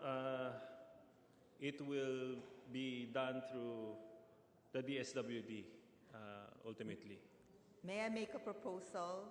I would like to propose that the NEDA be the lead agency to oversee and supervise the social benefit program so that our president, as chairman of NEDA, can closely monitor the program. Sa tingin ko po na akma o narapat ang proposal na ang NEDA ang isang ang mag-spearhead ng program na ito para mas scientific and targeted ang approach. So wala po akong objection, and in fact I would welcome that suggestion. Thank you, Mr. Chairman. Thank you, Mr. Speaker. On another note, in Section 109 entitled Exempt Transactions, I notice that it is silent on the VAT exemption for senior citizens and persons with disabilities. I would like the bill to include Republic Act 9994 and 10754 in its list of exempt transactions. Will you allow this suggestion? Mr. Speaker, as previously stated and publicly made known, the House leadership already mentioned that this institution would not want to delete whatever privilege being enjoyed by our senior citizens when it comes to VAT, as well as the PWDs. And at the proper time, we will be more than happy and willing to accept that proposed amendment to make certain that such privilege is maintained for our senior citizens and PWDs. Thank you, Mr. Speaker. Thank you, Chairman Kua. Taxes will always be a sensitive matter, but as President Duterte said, it is the fuel that runs our government. I'm grateful for this chance to raise the concerns of my constituents so as to cushion the impact of this Tax Reform Act on the impoverished sector of our society. Magandang gabi po. Thank you, ma'am, and thank you, Mr. Speaker. The Majority Leader. Mr. Speaker, move to recognize the next interpellator, Representative Emmy De Jesus of the party list Gabriela. So move. Ating pong kinikilala ang kinatawan mula sa Gabriela Party List, ang kagalang-galang nating kinatawan na Emmy De Jesus. Maraming salamat, Mr. Speaker. At hindi ko natatanungin ang sponsor kung siya ay nakahanda dahil alam kong handang-handa naman siya sa interpellation na ito. At nais ko ring itala na bagamat alam kong bawal ang naganap kanina na palakpakan noong mga audience sa galeriya, if only to gauge how our representatives of various groups see this tax reform. Nung nagsalita po si Congressman Teves at sinabi, no, na malamang na ang tax reform bill na ito ay pasanin pa, nakita natin ang reaksyon ng isang grupo ng mga kinatawan ng mamamayan. At ito ay hindi bago dahil katulad ng nabanggit ng mga unang interpellators, maraming pagkakataon din na ako'y nakaikot at palagay ko bilang kinatawan ng sektor ng kababaihan, isang malaking hamon sa amin ang itala ang aming paninindigan kaugnay ng mga panukalang batas na baka magbigay pa ng higit na pabigat na pasanin sa mga kababaihan. At nais ko ring linawin na kapag sinabi namin na kami ay concerned sa issue ng mga kababaihan, itinatala namin yung bias namin sa pinakamaraming kababaihan. Ibig sabihin, ang mga kababaihang maralita, ang mga kababaihang higit na marginalized, ang mga kababaihan na pag narinig yung salitang reform, aakalain nila na ito ay isang hakbang na pasulong na maaaring mag-angat sa kalagayan ng maraming mga Juana, mga Maria. Pero sa kasamaang palad, sa amin pong pagsusuri, kami po ay naririto ngayon para manindigan, para doon sa aming mga nakikitang pamamaraan na idudulot ng tax reform bill na ito. At ang malungkot, habang ang maraming Maria at Juana ay nangangamba, hindi rin natin alam ano na nga ba sa totoong buhay ng mga iilan na Henry C. ang talagang maaapektuhan ng tax reform bill na ito. Kaya ang representasyong ito ay nais mag-clarify with regards to paano ba paano ba natin iwawasto? Halimbawa, doon po sa issue ng foregone revenue due to tax holidays ng mga korporasyon, nais pong malaman ng kinatawang ito, ilan na po ba ang ating special economic zones sa kasalukuyan?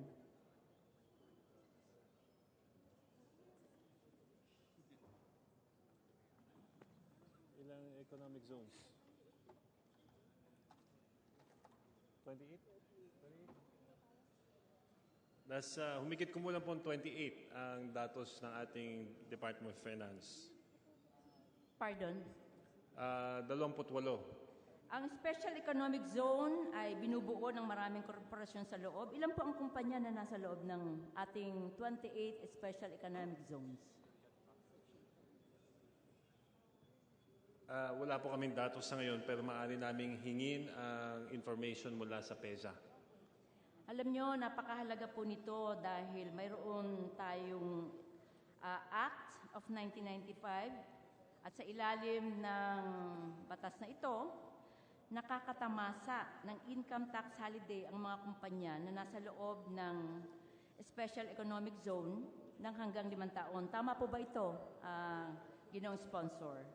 Tama po, merong karaniwang 5-year income tax holiday na ibibigay sa mga kumpanyang nagsisimula sa isang export processing zone.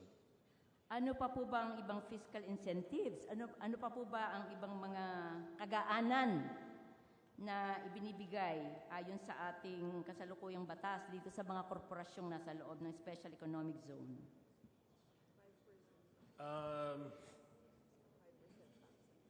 Yung iba po ay maaaring mag-avail ng 5% gross income tax.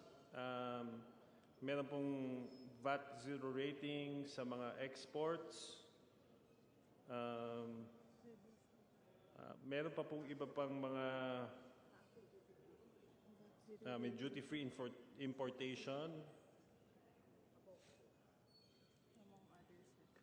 At marami pa po. Yun ang nais po naming mailinaw at maipakita na habang nagtatamasa ng maluwag at kaluwagan na eskema ang mga korporasyong ito sa loob ng economic zones, eto naman tayo at nag-iisip ng panibagong buwis na alam nating higit na makakadagdag na pahirap sa mas maraming mamamayan. Gusto ko lang malaman po, magkano po ang estimated na nawawalang kita ng gobyerno dahil sa incentive na ito kada taon? Calculations? 2014, 126.2 billion. That's the latest. Ang datos ng ating DOF ay sa taong 2014 na pinaka-latest data ay 126 billion ang foregone revenue because of incentives. 126 billion foregone revenues dahil sa tax breaks. Tama po ba ito, 2014? Tama po. Kung ito po ay ganoong halaga, halos katumbas ito ng hindi hihigit sa 2% ng gross domestic product. At sa dami ng bilang pa at tiyak na papalaki pa ang economic zone sa bansa, naniniwala po ba kayo na papalaki pa rin ang halagang mawawala sa gobyerno dahil sa pagdami ng economic zones na ito?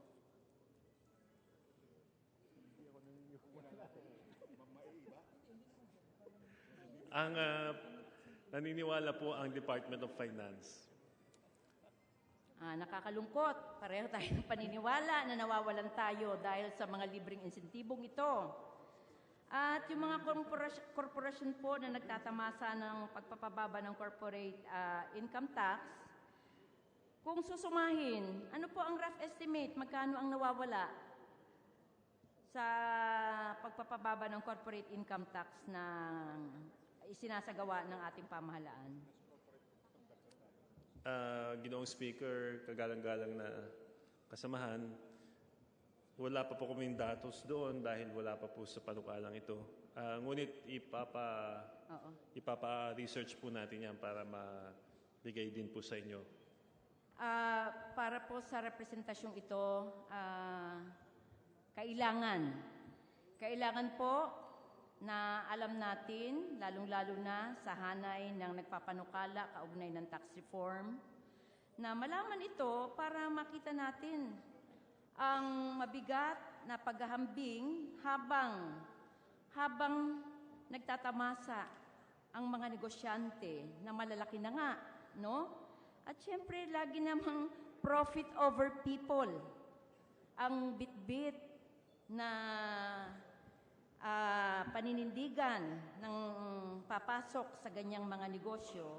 Nakakalungkot na ito yung iiral habang ang mga manggagawa na mataasan lamang, no, ng piso o madagdagan lamang ang ibabawas sa kanilang take-home pay ay napakalaking bagay na.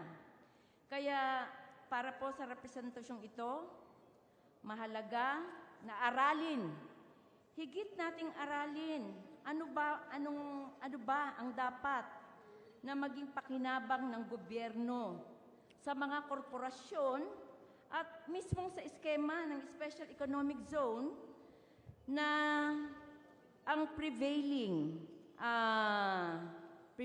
law ay ang pagtatamasa nga nila ng paglilibre doon sa pagbabayad ng buwis. Ito po ang nais naming itala.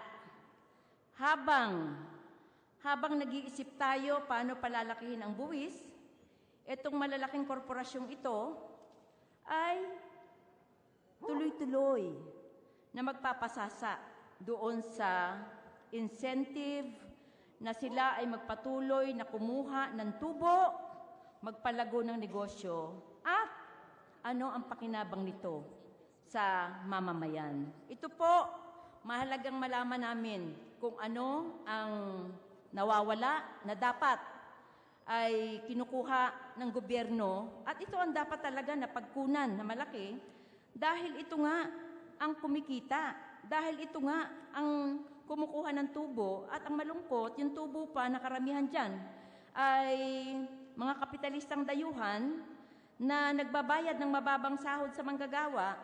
Ang tubo niyan, ibabalik sa kanilang respective countries at doon nila tatamasahin yung kita. Kaya ano ito patong-patong na pasanin, lalong-lalo na sa hanay ng mga manggagawa.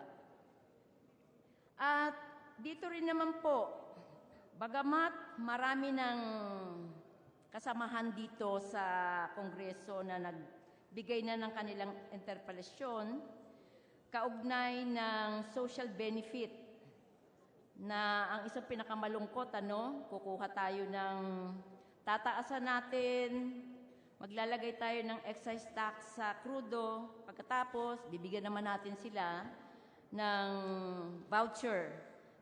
Para tayong pinapahirapan lang natin yung sarili natin bakit pa natin tataasan, Tapos gagawa na naman tayo ng mechanism para naman doon sa pagbibigay ng voucher. Pero ang gusto ko pong malaman, magkano po ang total doon sa sinasabing tax reform package na yung tinatawag na social benefit card para maibsan, dito sa 10 milyong pamilya, magkano po ang tinatayang gastos dito yearly?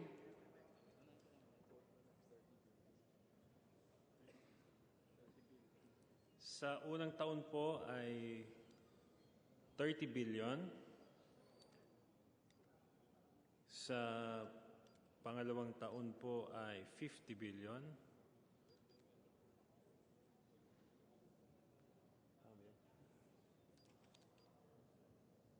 At sa pangatlong taon po ay 70 billion. Magma-maximum po ng 150 billion. Sa loob ng 3 taon ay tinataya na may 150 billion na mapapakinabangan ng 10 milyong pamilya na kanina nga batay sa datos na nakuha no ng unang interpellator mula sa Makabayan ngayong gabi na 17 milyong pamilya nga ang naghihirap. Taon-taon, alam nating lumalaki rin ang mga kababayan natin na sa iba't ibang kadahilanan na napilit yung ating mga migrant workers na sa iba't ibang kadahilanan ay napilitang umuwi o napauwi no, sa iba't ibang kadahilanan. Sila ba ay masasama na rin dito sa 10 milyong pamilya na tinatarget ng ating tax reform package social beneficiary? Yes, no?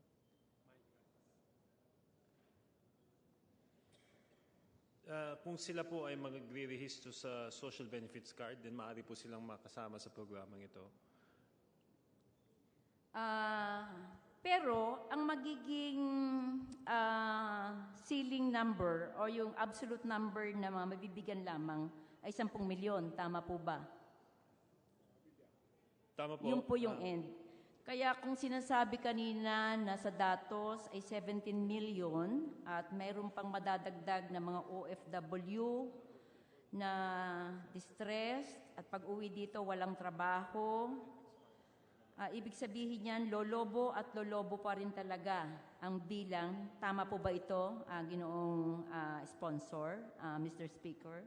Maaari po talagang ma-expand ang programa, Ginoong Speaker at Ginang Kinatawan, na dahil po dahil sa bagong proposal po ng Social Benefits Program, palalawakin natin ang serbisyo sa mas nakakaraming mga kababayan. Ito po yung isang nakikita rin namin kaya ko rin inuna yung paghingi sana ng datos. Magkano sana ang makukuha nating tax, no? Kung talagang yung ating mga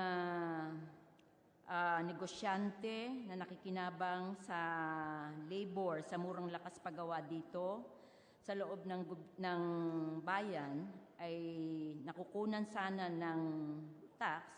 Yung binanggit nyo sana kaninang 140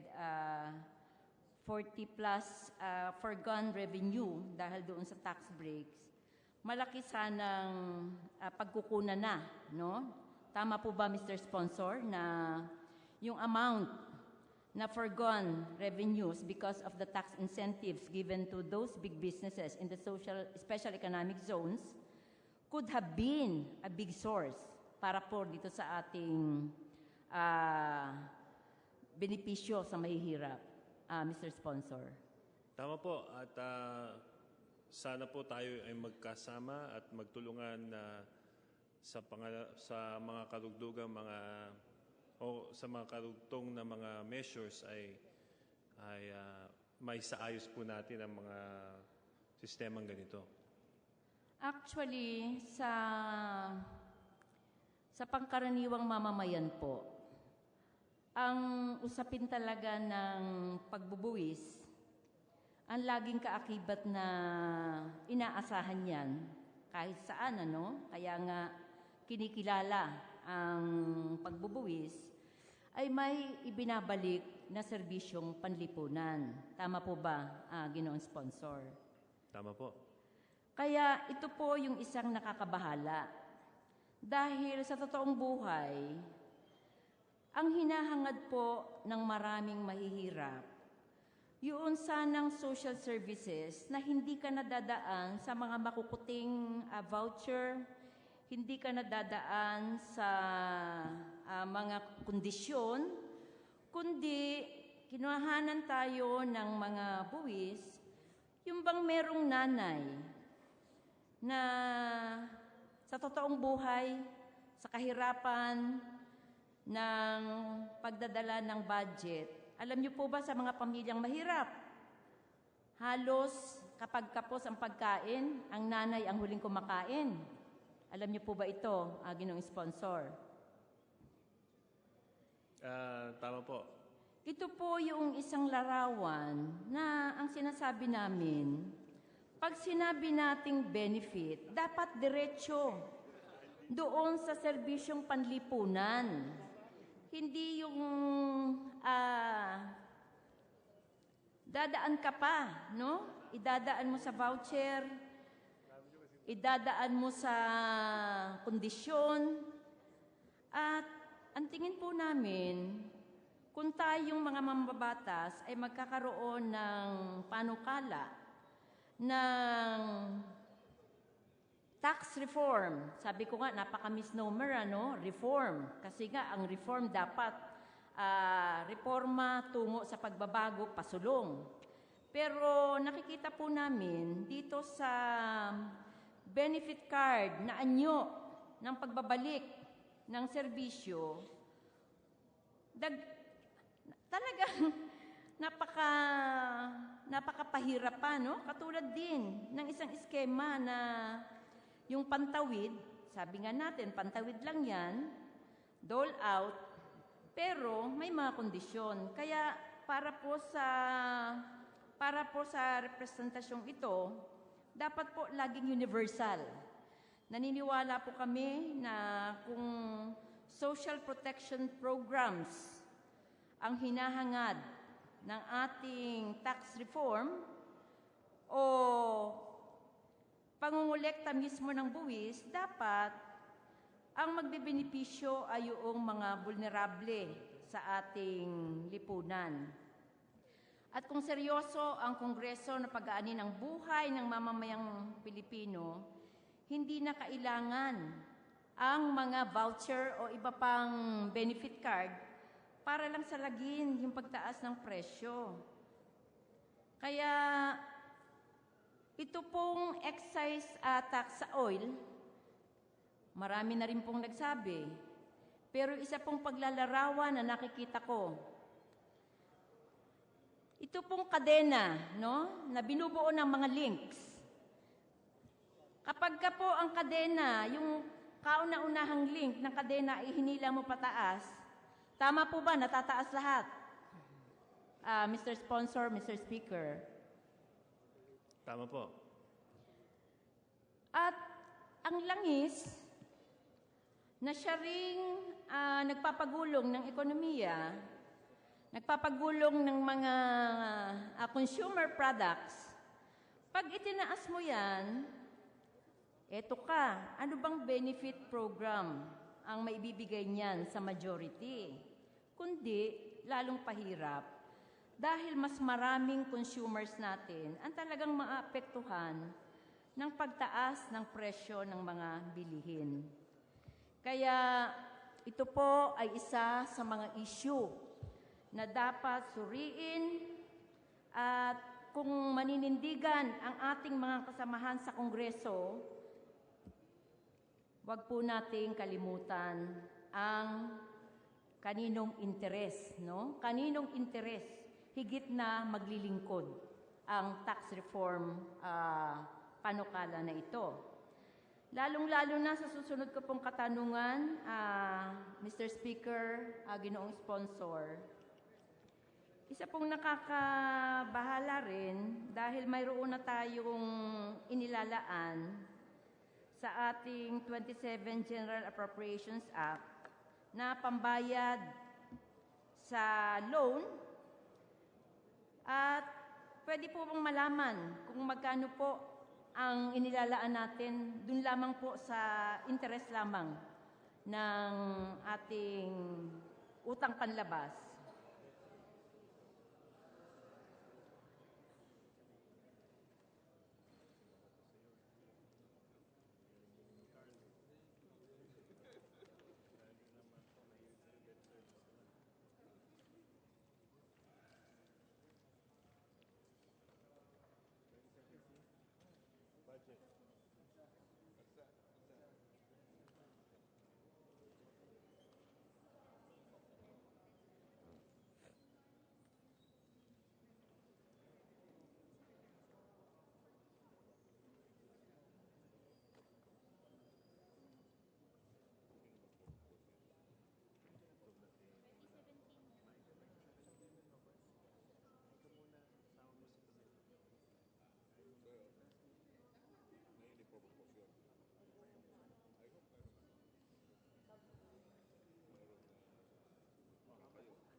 So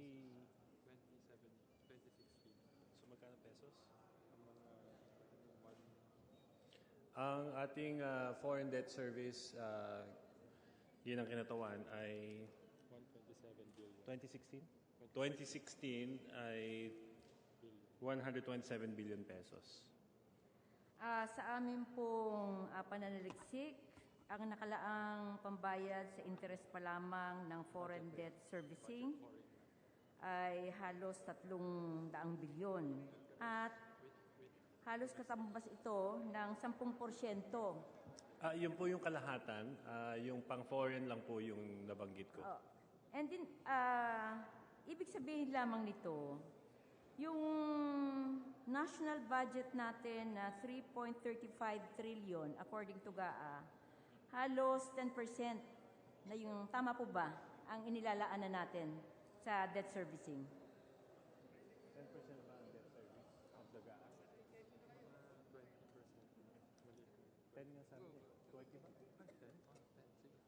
No, ano ba talaga?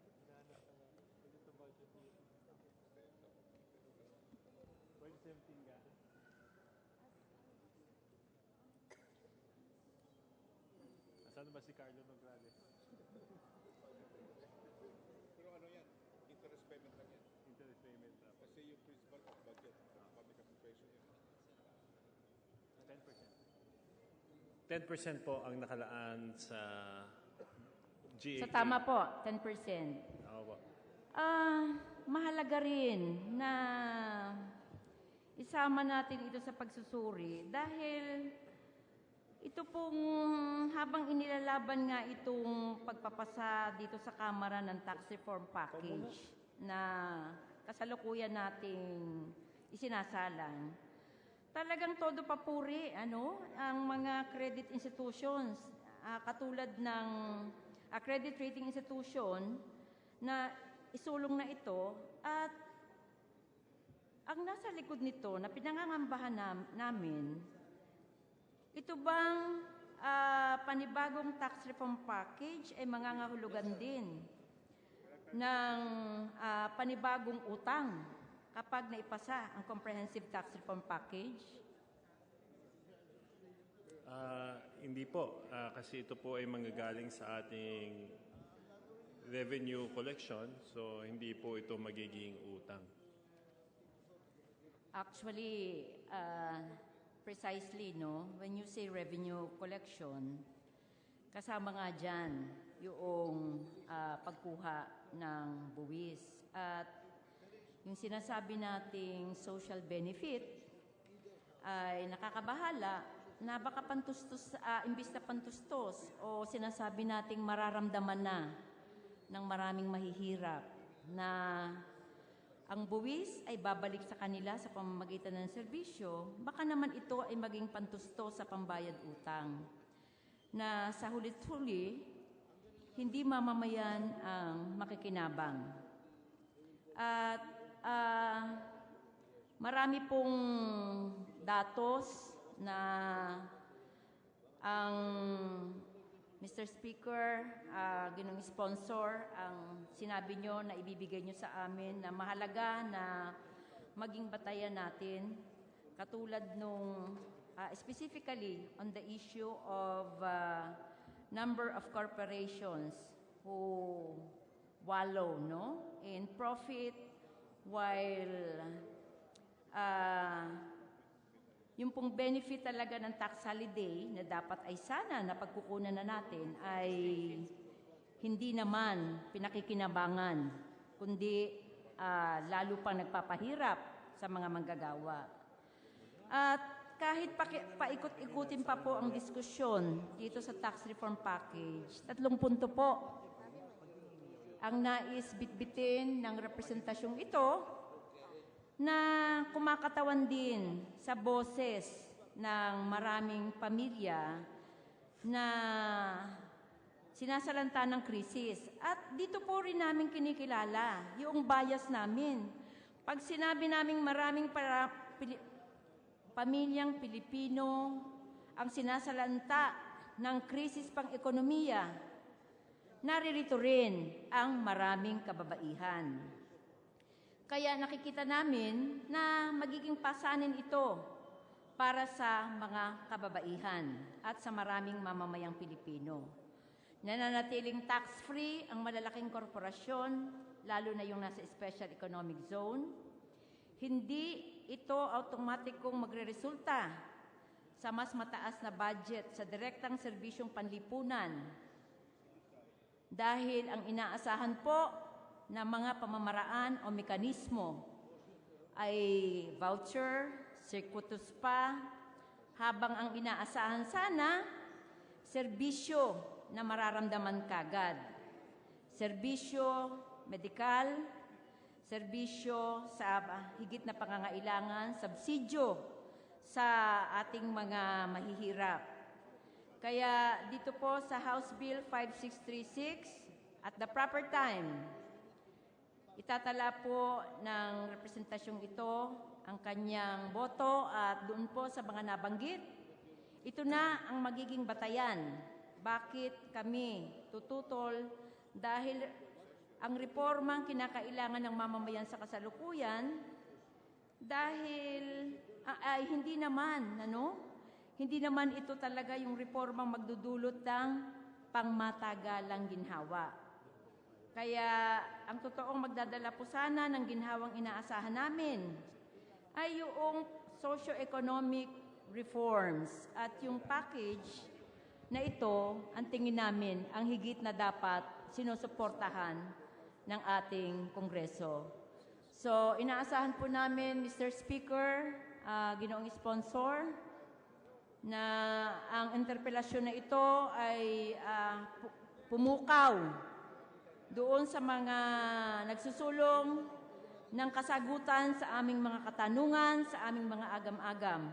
At inaasahan namin na kahit ang ating mga kasamahan sa Kongreso ay maglalaan ng mas marami pang pag-iisip para dito sa tax reform bill na ito. So yun lamang po at maraming salamat Mr. Speaker, Mr. Sponsor.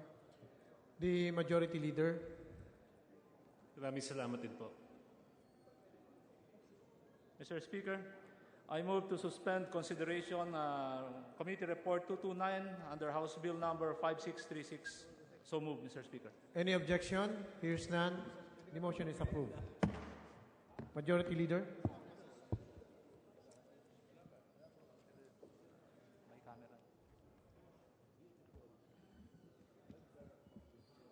Mr. Speaker, we are in receipt of the Bicameral Conference Committee report on the disagreeing provisions of House Bill number 5159 and Senate Bill number 1353 on strengthening the anti-hospital deposit law. In accordance with our rules, I move that we ratify the said Bicameral Conference Committee report.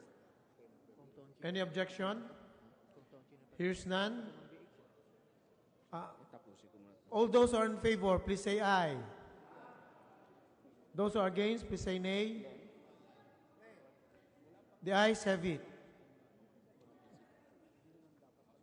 House, the BICAM report, the Bicameral Conference Committee report on the disagreeing provision of House Bill number 5159 and Senate Bill number 1353 on strengthening the anti-hospital deposit law is approved.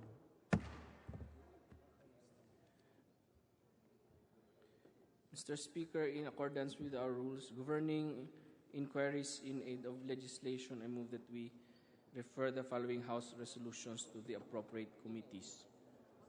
House Resolution 969 to the Committee on Justice, House Resolution 970 to the Committee on Government Enterprises and Privatization, House Resolution 975 to the Committee on Public Order and Safety, House Resolution 976 to the Committee on Human Rights, House Resolution 977 to the Committee on Agriculture and Food, House Resolution 993 to the Committee on Agriculture and Food, House Resolution 999 to the Committee on Energy, House Resolution 1000 to the Committee on Government and Public Accountability, House Resolution 1003 to the Committee on Transportation, House Resolution 1004 to the Committee on Overseas Workers Affairs, and House Resolution 1005 to the Committee on Public Works and Highways. Any objection? Here's none. The House resolutions referred to different committees is hereby approved. Mr. Speaker, I move we approve Journal Number 93 for our session on May 23, 2017. I so move. Any objection? Here's none. Journal number 93 is approved. Mr. Speaker, I move that we suspend session. Session suspended.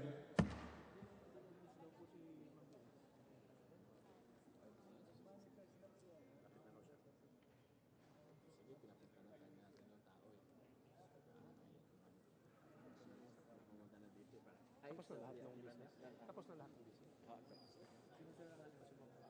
Tapos na. Hindi, wala. Tatapos na. Jeff, tingay ko na sa kung matapos na para ma-okay na tayo.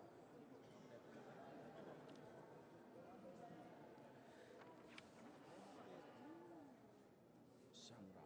Journal.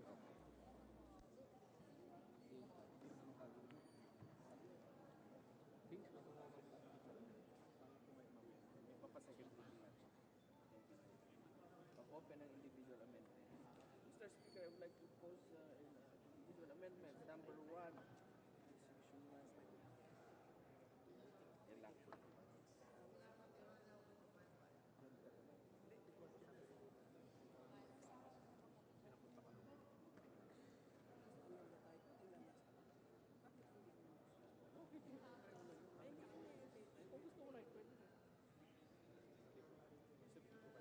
On section 1.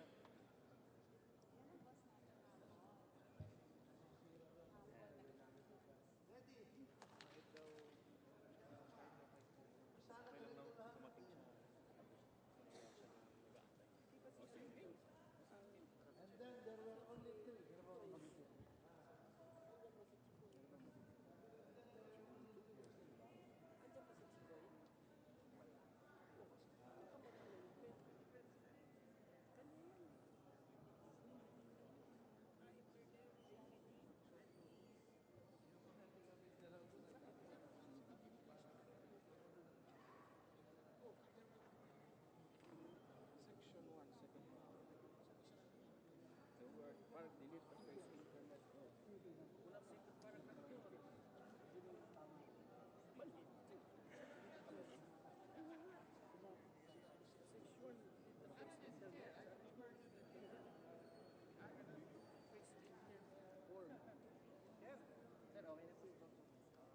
Jeff, tama ba ito? Dapat gusto ko lang ayun. First paragraph. First section 1, second paragraph. Walang second paragraph. Walang second paragraph. Wire service organization. Sa YouTube, kala ko nakuha niyo na yan. Nakala nasa freezer din eh. Pero mabait kami ngayon eh. Soto kasi eh. Kaya tuloy yan. Hindi wala kinalaman na on our own accord. Ganun. Hindi naalala ka namin. Hanapin mo, Jeff. So, tama yung ginagawa natin.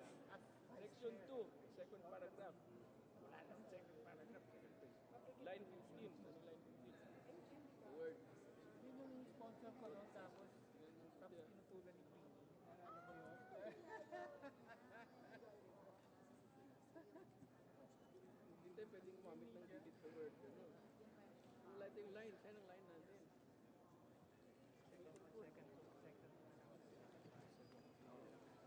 Tingnan mo na tama. Basta bigyan nyo ako ng script. Okay na ako. Hindi ikaw mag-amend. I will just accept. Teka muna, acceptable ba? Wala yan, pinumuli. Ganun?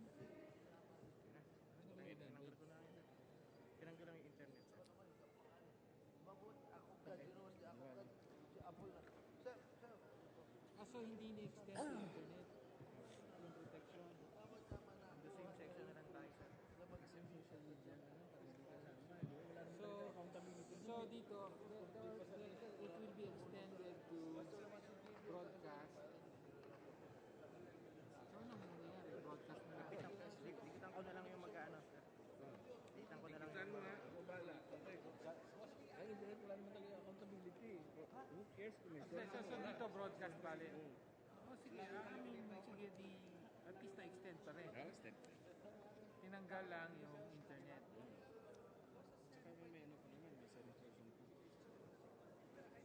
No, hindi ba ito na yung... second reading the House version. Second reading. Ikaw ng sponsor. Sponsor ni author. Nandun sa...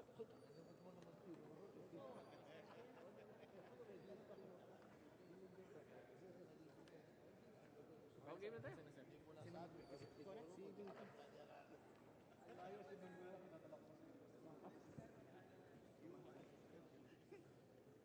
Wala bang line? Walang line. Meron ka bang line? Pero wala rin second.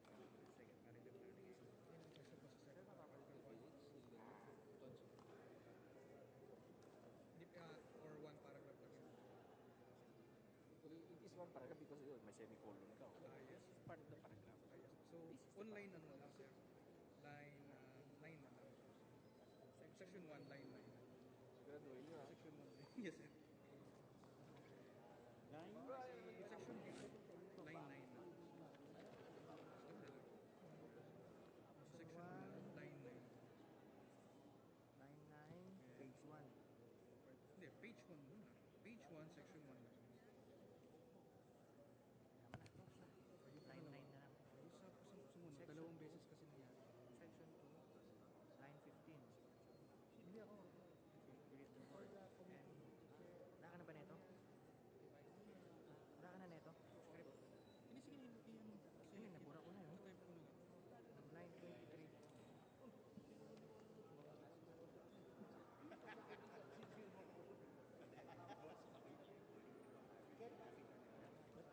Pinakita nga dyan, 900.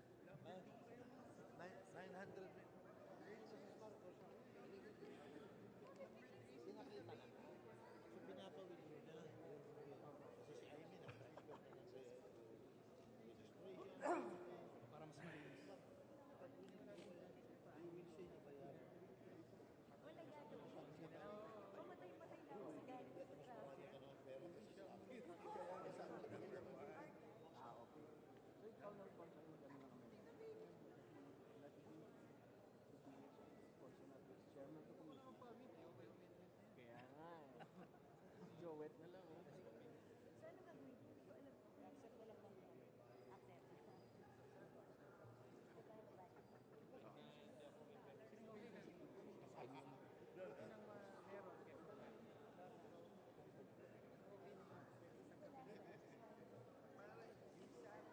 Boss, pati yung sauce eh. Pati yung sauce.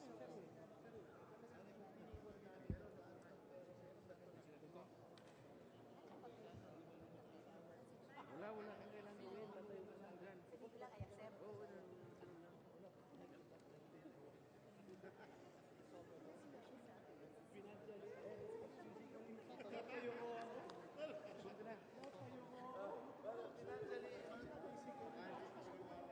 Sessions resume. Majority Leader. Mr. Speaker, I move that we take up on second reading House Bill number 684 as reported in committee report number 24 of the Committee on Public Information. And for this purpose, please direct our Secretary General to read the title of the measure. The Secretary General is directed to read the title of House Bill number 684 under Committee Report number 24. House Bill number 684, an act amending Republic Act number 53 as amended, otherwise known as an act to exempt the publisher, editor, or reporter of any publication from revealing the source of published news or information obtained in confidence by including within its coverage journalists from broadcast, news agencies, and internet publications. The Majority Mr. Leader. Speaker, I move that we open the period of sponsorship and debate. Any objection? Here's none. The motion is approved. Mr. Speaker, while we have here today the distinguished chairperson of the Committee on Public Information to sponsor the measure, I move that we just consider the explanatory note as the sponsorship speech. Any objection? Here's none. The motion is approved. Mr. Speaker, since there are no interpellations, I move that we close the period of sponsorship and debate. Any objection? Here's none. The motion is approved. Mr. Speaker, since I move that we open the period of committee amendments. Any objection? Here's none. Committee amendment is open. Mr. Speaker, since there are no committee amendments, I move that we close the period of committee amendments. Any objection? Here's none. Period of committee amendment is closed. Mr. Speaker, I move that we open the period of individual amendments. Any objection? Here's none. Period of individual amendment is open. Mr. Speaker, I move that we recognize the distinguished gentleman from Bataan, the Honorable Garcia, for an individual amendment. The honorable gentleman from Bataan is recognized, Congressman Garcia. Mr. Speaker, on Section 1, delete the phrase internet, comma, or after the word broadcast and before the phrase wire service organization. What is the pleasure of the distinguished sponsor? I accept, Mr. Speaker. Mr. Speaker, with that, I move that we approve the individual amendment as proposed by Honorable Garcia, subject to style. So move, Mr. Speaker. Any objection? Here's none. The amendment introduced by Representative Garcia is approved.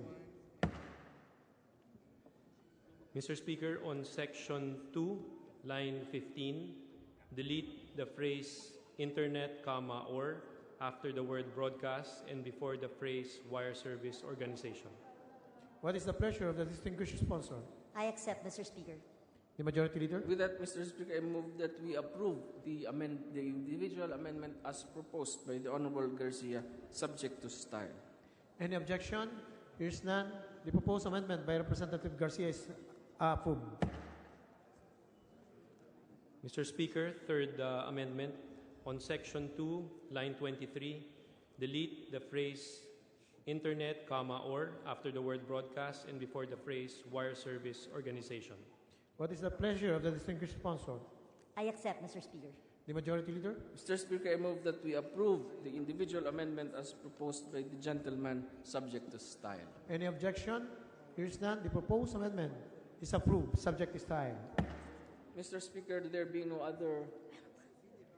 we have one more individual amendment, Mr. Speaker. Mr. Speaker, for the fourth and last amendment, I move to amend the title to read as follows: An Act amending Republic Act Number 53, as amended, otherwise known as an act to exempt the publisher, editor, or reporter of any publication from revealing the source of published news or information obtained in confidence by including within its coverage journalists from broadcast and news agencies. What is the pleasure of the distinguished sponsor? I accept, Mr. Speaker. The Majority Leader? Mr. Speaker, with that, I move that we approve the individual amendment as proposed by the Honorable Garcia, subject to style. Any objection? Here's none. The proposed amendment, subject to style introduced by Representative Garcia, is approved. Majority Leader? Mr. Speaker, there being no other individual amendments, I move that we close the period of individual amendments. Any objection? Here's none. The period of individual amendment is closed. Mr. Majority Speaker, Leader? I move that we approve on second reading House Bill number 684. Those who are in favor on Committee Report number 24, House Bill number 684, for approval on second reading, please say aye. Aye. Those who are against, please say nay. The ayes have it. Committee Report number 24, House Bill number 684, is approved on second reading. The Majority Leader? Mr. Speaker, I move that we adjourn session until Monday, the 29th of May at 4 o'clock in the afternoon. The session is adjourned until 29th of May, 4 o'clock in the afternoon.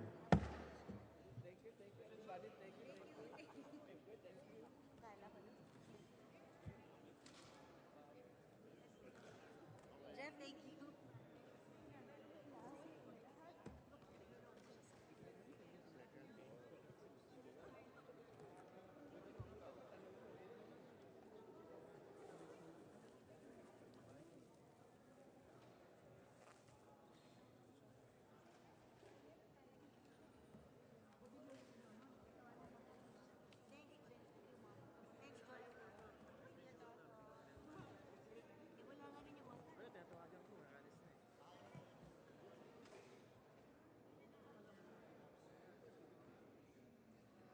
Joven, iwan ko sa itong mga papel dito. Ha?